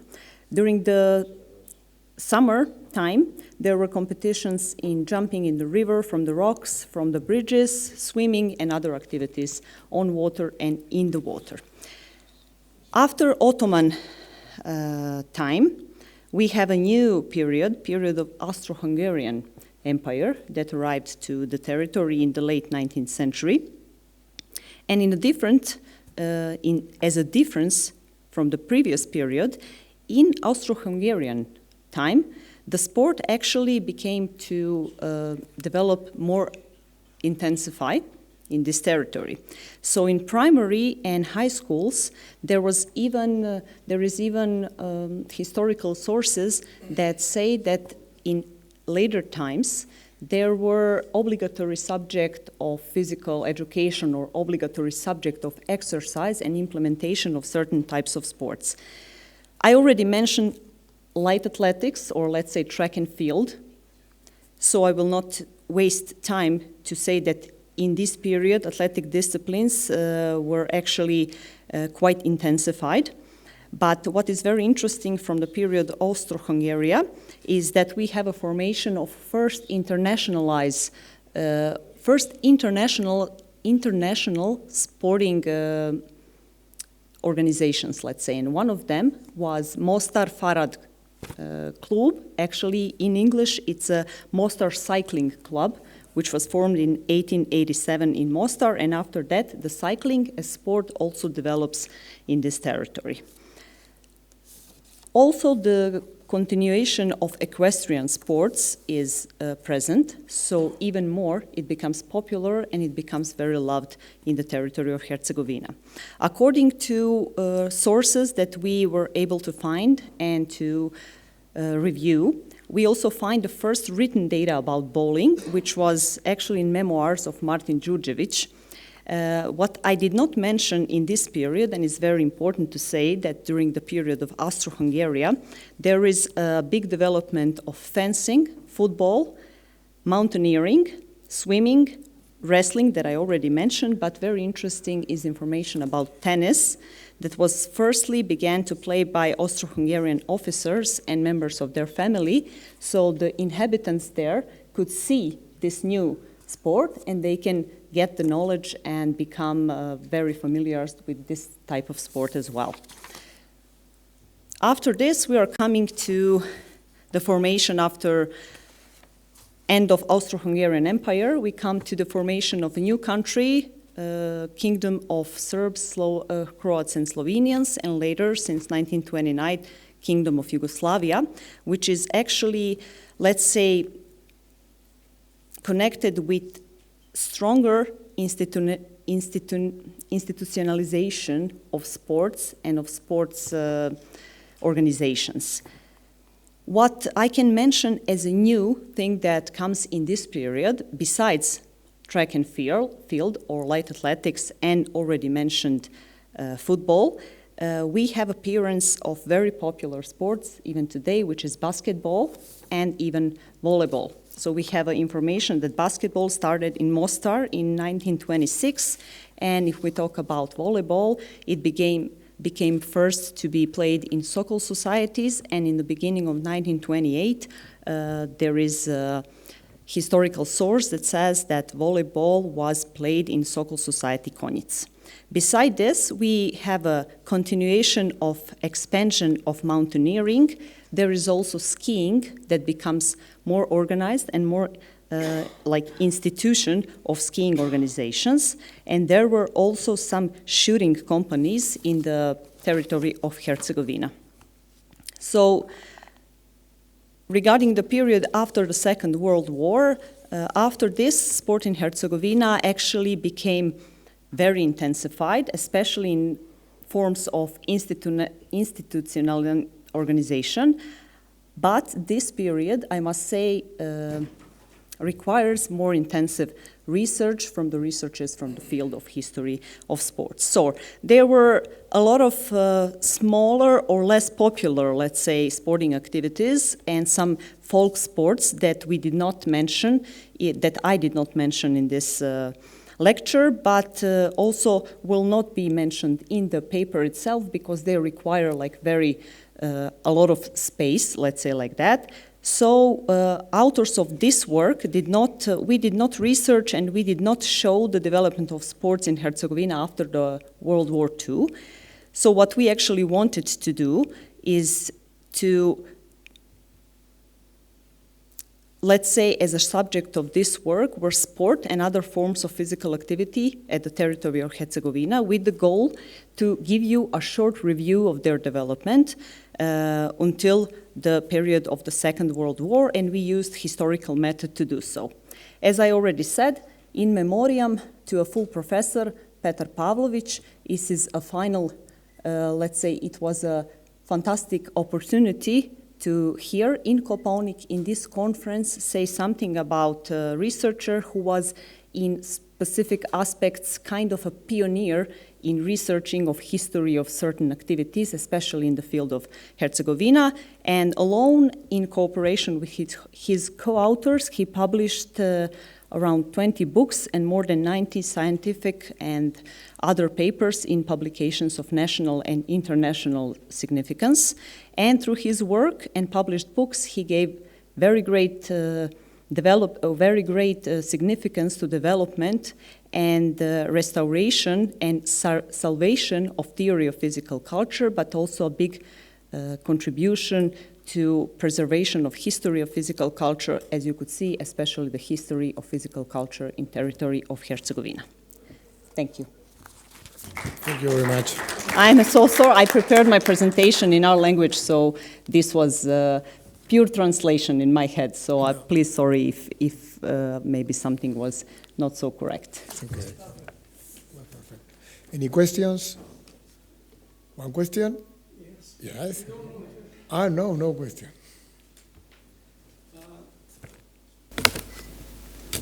Ja bih želeo da vama kažem, posjeću na engleskom, da je Kristina bila asistent profesoru Pavloviću i izrasla je u njegovim okvirima. Ona je jedna od retkih mladih osoba koja nije zaboravila svog profesora i ja joj se zahvaljujem na tome. Kristina was assistant of Professor Pavlović, and she is a very special person who didn't forget his professor. Thank you, Kristina. Thank you very much, Professor Simak. Thank you very much for all. Other questions? No? Thank you. Well, if I don't have a mistake, rest 3 oral communication, okay, now. And the next communication is for Milos Popovic or Ivana Dordevic and Rusena Popovic with the name Ethical Aspect of Participation in a Sport Competition for People with Disabilities. Okay, since you inserted this deadline to us, I will try to be as quick as possible.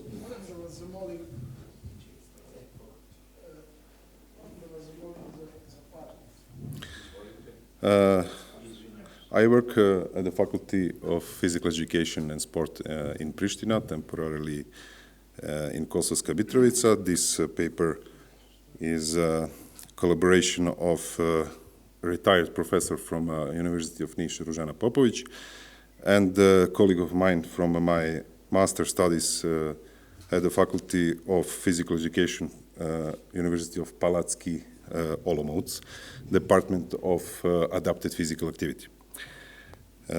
Now this was supposed to be a poster presentation.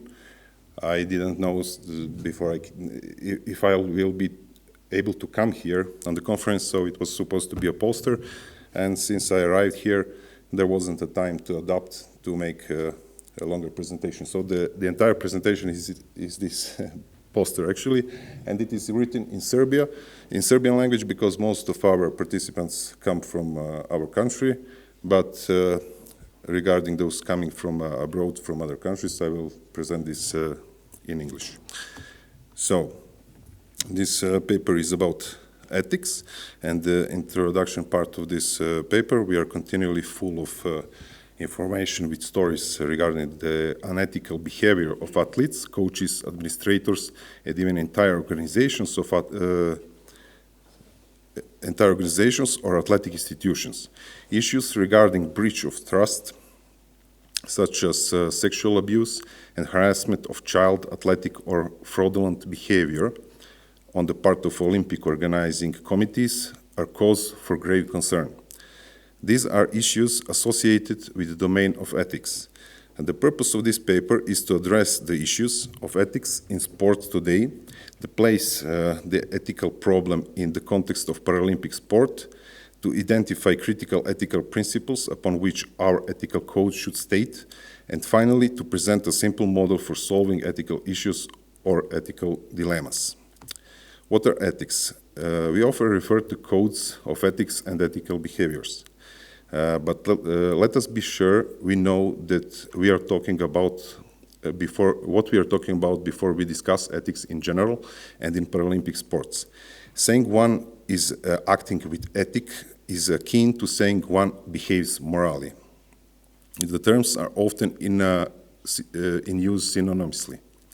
To act ethically in a various contexts is to act according to a series of recognized standards of behavior.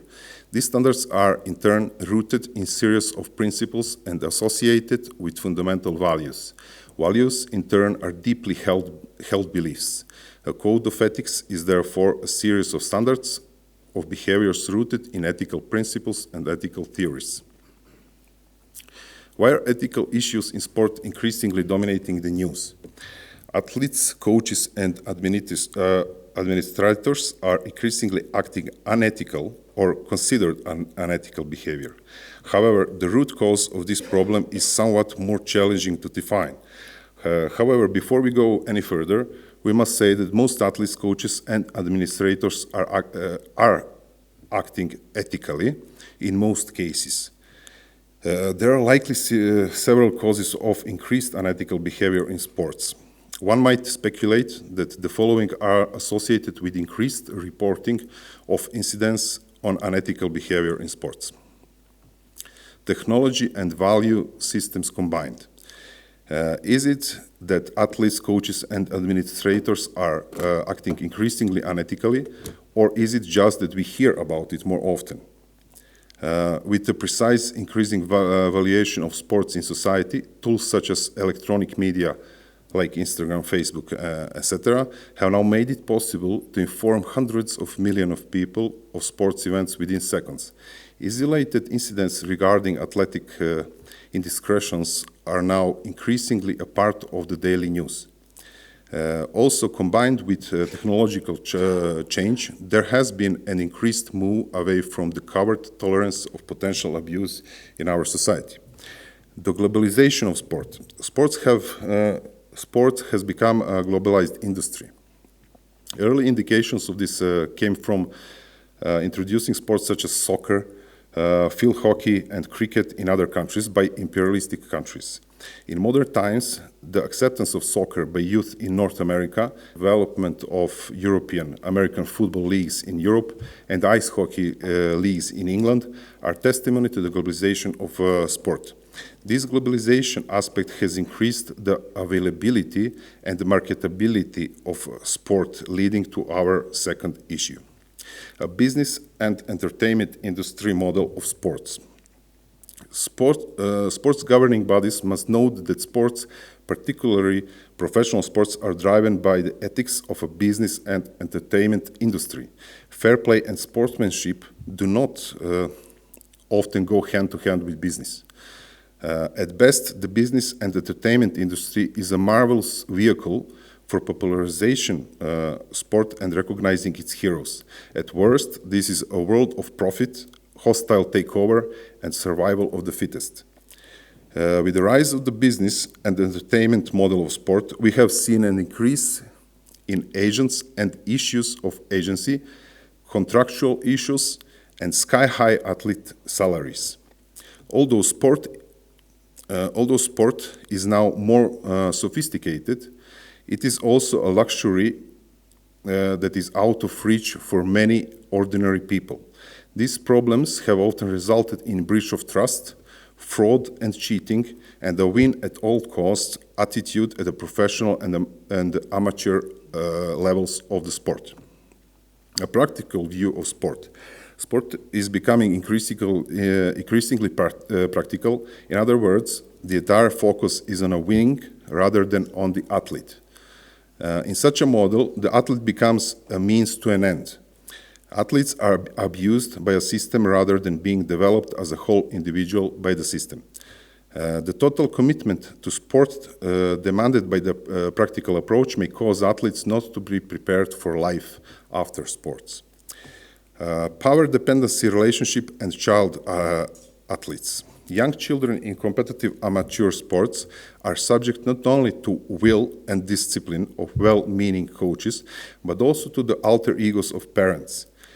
In their desire to provide their children with success, many parents risk their children's health by abdicating responsibility for their child's development to the coach. Such a child may thrive with a coach who understands the importance of a holistic development experience and the thrill of performance excellence. Unfortunately, the one-sided relationship between a child and their coach combined with abusive coaches may lead to harm to the child. Abusive behavior may go undetected for many years, leading to psychological emotional damage. Overvaluation of the athletic experience by parents and coaches may lead to a fundamental breach of the balance principles in sport, to burnout or overuse injuries. Ethical issues are coming to the fore in Paralympic sports.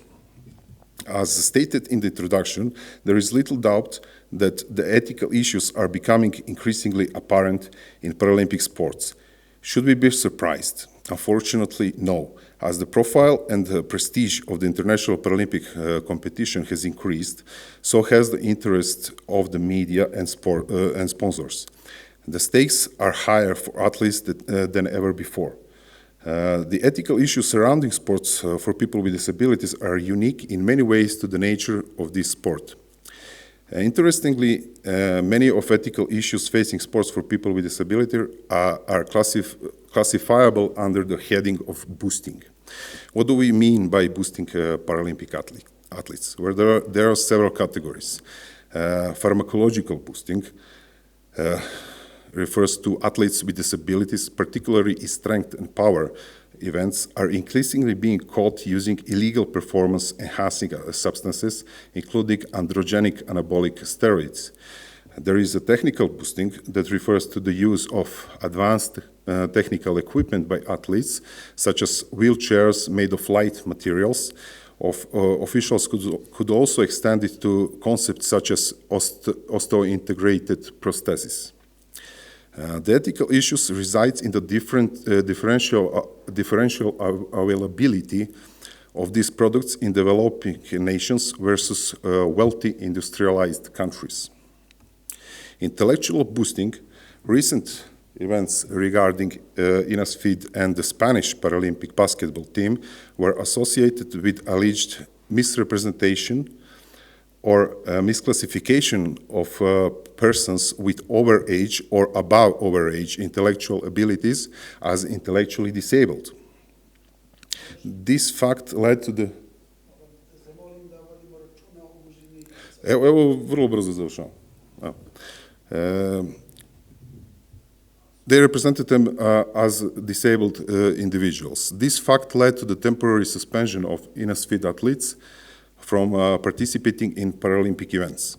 Classification boosting, although the extent of this category is unclear, athletes have described instances which athletes misrepresent their functional abilities during the formal classification process. It is most difficult to achieve due to other observational and performance criteria. Nonetheless, it is a cause for some concern. Lack of a universal code of ethics and ethical relationship, the fact that numerous ethical issues face the international sport movement in general is indisputable. One of the difficulties in dealing with problems in the lack of a universal code of ethics to guide behavior and as a means of judging when unethical behavior has occurred. Part of the problem here is the concept of ethical relativism. In other words, different standards tend to apply across various countries, athletic institutions, sports, and individuals. Integrity in relationships. This principle states that all in sport must maintain integrity in relationships. All should act honestly and sincerely in all relationships, including relationships between athletes, coaches and athletes and administrators, and coaches and administrators. Balance principles. Significant issue, particularly in youth sports, is the imbalance between sports, participation, and other important assets of life. These facts have been pointed out by several authors who have examined the issue of athletic retirement. Unfortunately, the imbalance between commitment to participation and other life domains such as career, education, and relationship often does not become apparent until highly committed individuals retire from sport. Sportsmanship. Fair play and sportsmanship are often used interchangeably in sport. As noted, fair play refers to the game's prescriptive and intolerant conservative rules. Rather than a formal rule, sportsmanship is more apt to be described as an auxiliary rule. This rule is associated with how we believe people ought to behave and is generally about essential human virtues such as kindness, generosity, and charity. However, such virtues are not a part of the rule book in sports. Such a principle might involve an athlete helping another to their feet back into the wheelchair or putting a ball out of bounds when a player is injured. Unfortunately, the increasingly utilitarian view of sport renders the application and practice of this rule difficult in sport. Do we need code of ethics for disability sports? The answer is absolutely yes. As the profile of disability sport increases, the pressure on administrators, coaches, and athletes to perform at a high level will increase. The intrusion of certain philosophies regarding performance enhancement and winning is already evident in disability sport. Therefore, clear ethical code to guide behavior and serve as a means for evaluating behavior is necessary. Developing a code of ethics, the above principles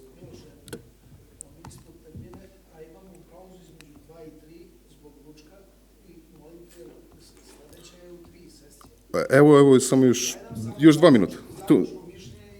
Okay, 2 more minutes. Code of ethics for children. Children are particularly case in sport due to their relative maturity, ability to make sound decisions, and ultimately their dependency on coaches and administrators who can exert power over them. Recent studies have demonstrated a variety of concerns about children's sports. These issues are very in connection with the power dependency relationship between child and the coach, parental exaggerated care, and intrusion of elitism and early selection policies. Issues with the realm of the power dependency relations include those such as promotion of unhealthy eating practices and the development of exercise-associated anorexia, over-sexual harassment, and child abuse. Overcaring parents may also expose their child to unhealthy aspects of sport, including overtraining or, unfortunately, to potentially abusive situations. Finally, the early selection of elite athletes had led to younger athletes at the world level, although many organizations are now revising their policies in this regard. There is still pressure from the business and entertainment model of sports to identify, produce, and manufacture elite athletes earlier.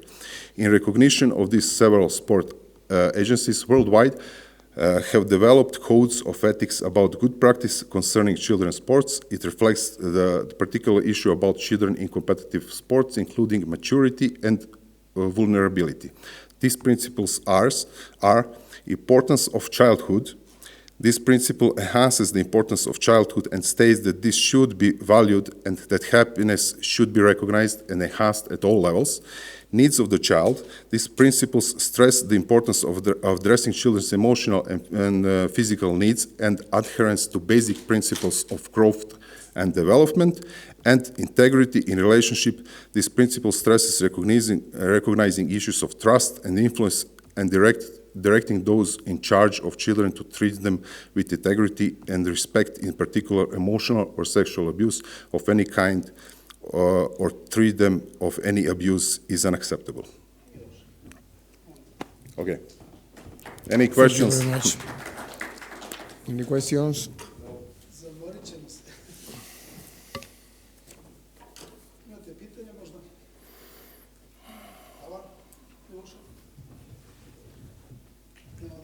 Tema je razlike u situacijnoj efikasnosti između timova Eurolige i ABA lige u regularnom dijelu sezone. prošle godine, znači ne ova sezona, nego prošla godina, sve utakmice koje su se odigrale u ABA ligi, znači ovo je Adriatic ligi regionalnog ili ligi bivše Jugoslavije i Euroligi gdje učestvuju naša dva kluba i profesor Živanović je malo prije spominjao navijače, vidimo Crvena Zvijezda i Partizan, šta se dešava sa navijačima, da je to postao jedan fenomen navijači Partizana, da se traži karta više, da dolaze ljudi turistički da bi gledali utakmice Partizana, jer je to baš fenomen neki postao, iako ne navijaju za Partizan, dođu da osjeti tu atmosferu. Tako da, što se tiče ABA ligi i Partizan i Zvijezda nismo ih računali u statistici u ABA ligi, nego smo ih računali vamo kao euroligaše kojih je bilo 18, a bilo je 12 timova iz ABA lige.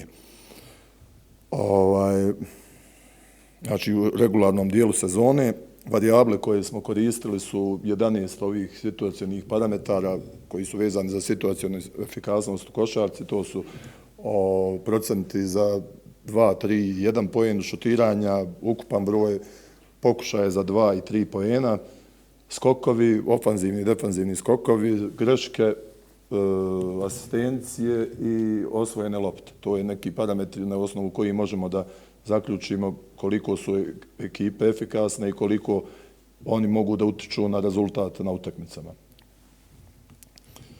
Metode koje smo koristili, te test i diskriminativnu analizu, da bi vidjeli razlike između jedne i druge lige, hipoteze su neke da bi euroligaške ekipe trebale da budu na većem nivou vezano za postotke, vezano za broj pokušaja za 3 poena, za procente svih šuteva, pa i za manji broj grešaka, pošto su na većem nivou takmičenja. Podaci koji smo dobili su da se od 11 varijabli ili situacionih parametara koji smo koristili, 4 su se statistički značajno razlikuju. To su procenti za 3 poena, ofanzivni skokovi ukupno na utakmici i procenti za slobodnih bacanja.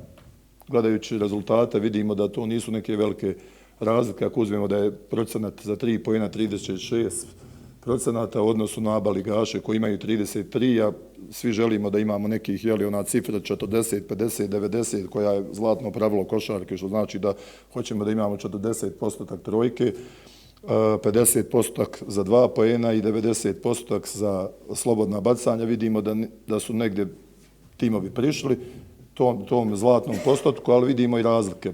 Što možemo reći zbog čega postoje razlike? Ovo je tabela na diskriminacione analize gdje gledamo ukupno razlike u svim varijablama, vidimo da se razlikuju i gledajući pojedinačno, evo vidimo postotak 3 poena da se razlikuje neka 3%, što možemo reći da je značajno, a možemo reći i da ABA ligaši nisu toliko loši u odnosu na euroligaše, gledajući taj procenat. Košarka se danas igra dosta brzo, veliki broj pokušaja za 3 poena, možemo vidjeti ovdje koji je broj pokušaja po 25 na utakmici, što je za razliku recimo od godina prije 10-15 godina bilo nezamislivo da se toliko šutira za 3 poena. Znači košarka se promijenila, ubrzala se, igra se tranziciona igra, čak se i u tranziciji šutira trojka, setovi ti odbrana koji se koriste prilikom odbrana, recimo pick and rolla, gdje koristimo neke dropove ili neke zonske odbrane, dozvoljavaju nam da možemo da šutiramo veliki broj poena. Pa onda odbrane koje imamo sa udvajanjima i tako dalje, gdje se ostavlja veliki prostor igračima u kornerima da šutiraju. Gledali ste Partizan igra Željko Obradović na taj način, znači brzo i koristi te kažnjava odbrane. Vidimo da je veliki broj šutiranja i u ABA ligi i u Euroligi, tako da se stilovi igre naših ovih ekipa koji se takmiče, tu je Borac iz Čačka, imamo ekipe iz Bosne, iz cijelog regiona, ne razlikuju po stilu igre puno. Ako gledamo procenat slobodnih bacanja, vidimo da je razlika 3%, tu bi trebalo, šta je slobodno bacanje, sa iste distance, sa istom loptom, na isti obruč, tu bi trebalo, ako se trenira kako treba, nekad su ti procenti u onoj staroj košarci bili veći, jer su igrači bili precizniji, kao što je bio Kićanović, Dalipagić, oni su imali veće procente. Danas se košarka malo atletski više igra i ne zanemaruje se taj,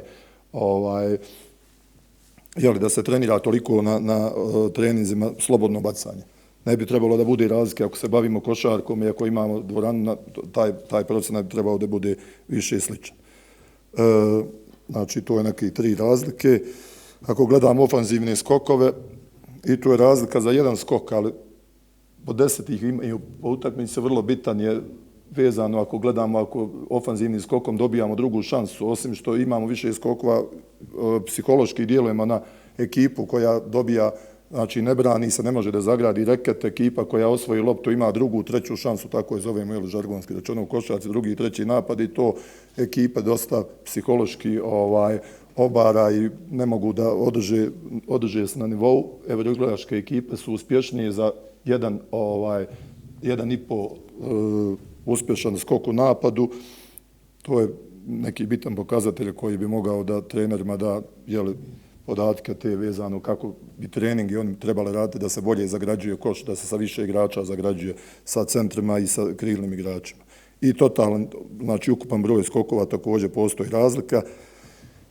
Zaključak je da ekipe koje igraju u ABA ligi ne odudaraju puno od evroligaških ekipa, jesu u različite, recimo vezano za prošlu godinu, vidit ćemo kakva će ova biti sezona u ta 4 situacijona parametra, ali vidimo da su stilovi igre slični i da naši treneri prate evropske trendove. Tako da,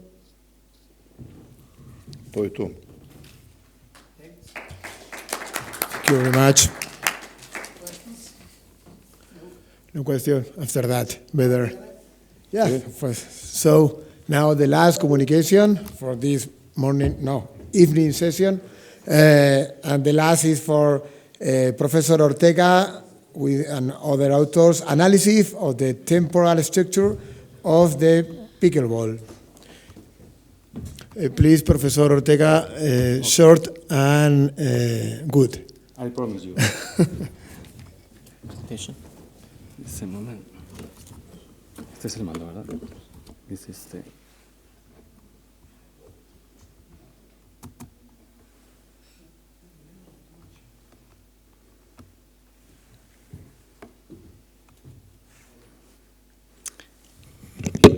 Good morning again. I'm the Finnish. I promise 5 minutes. First of all, I would like to say thank you to this Congress.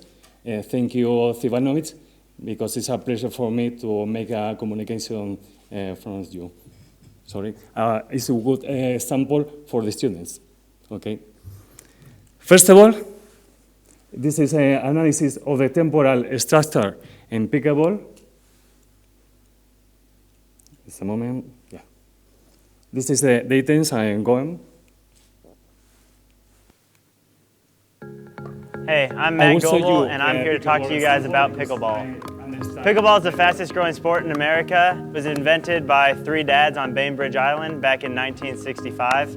It's a combination of tennis, ping pong, and badminton. It's played on a badminton-sized court with a net about 2 inches shorter than a tennis net. You play it with a paddle a little bit bigger than a ping pong paddle and a little more durable wiffle ball. You can play it as either doubles or singles. So singles is 1-on-1, doubles is a combination of 2 teams, 2-on-2. It's growing for a number of reasons. It's a lot easier on the body and it's a lot easier to pick up. Most racket sports require hours and hours of lessons, but with pickleball, you can walk onto a court, pick up a paddle, and within 5 minutes of learning how to play, you can be playing a competitive game with your friends. It's a really fast-paced sport. Because the time is gone. The pickleball, in this case, is growing in all of Europe because the USA, as a result with McEnroe, Steffi Graf, Maria Sharapova, are day by day grow. So this sport is improved and growing. So in my case, I work as a teacher in the University of Zaragoza of Spain. So I investigate about the sports, tennis, paddle, I don't know. So I'm interested in investigate about that. Okay. So let's go. The objective is the aim of this study is to analyze the temporal structure in pickleball and its couple modality between male and female players, because this sport is individual, but the axis is a double. like a paddle. I don't know if it is in Serbia. You know paddle, a beach tennis. So, okay. Materials and methods, popular example, two people, American, men, and two people, female, pickleball championship. Materials and methods are hot, designed, organized into categories and criteria, and notational system with observation error 3%. Medina and Delgado, according to Medina and Delgado. Analysis of temporary variables, total time, rest of time. Time out is a time like a basketball, because tennis not a seat, and paddle also. And total players' times. Materials and methods, we have an instrument like a software license. It's just a moment. Time real, time pause, and total time.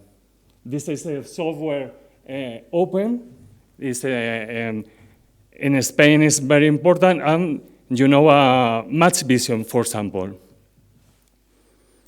This is a Listen Plus, time real, pause between set, time up, and total time.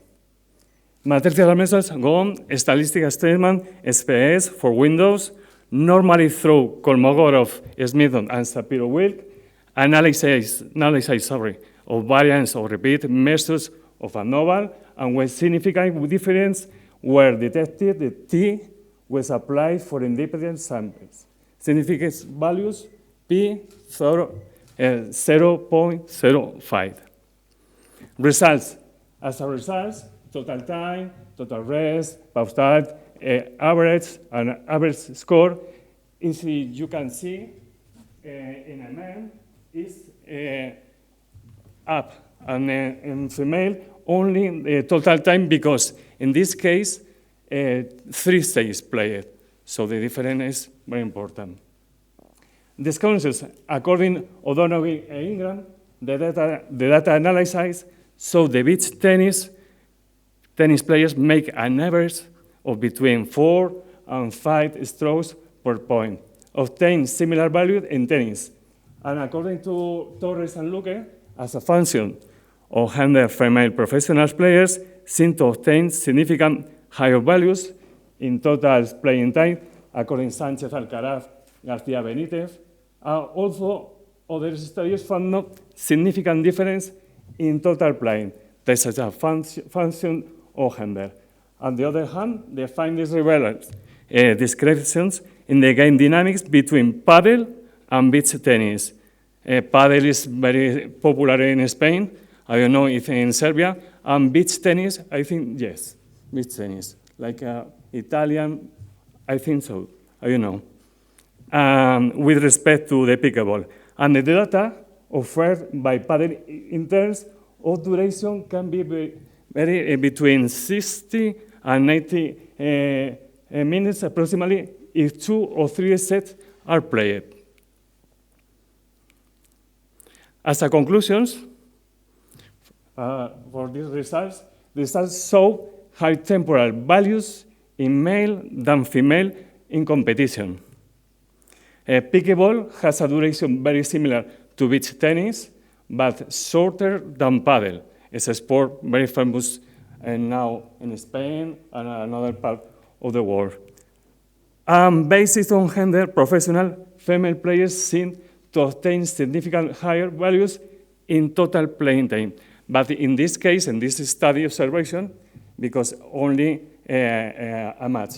So we have another data. And what does seem is that very significant similarity in the actions of male and female professional doubles players, as the average duration of points varies between 10 and 50 seconds, being significantly higher in women. The opposite occurs in pickleball, where the duration is greater in men.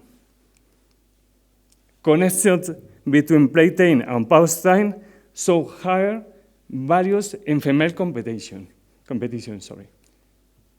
So this is very happy to work this communication. Thank you very much. Voilà. Thank you. Thank you very much, Professor Ortega. Any question for him? No.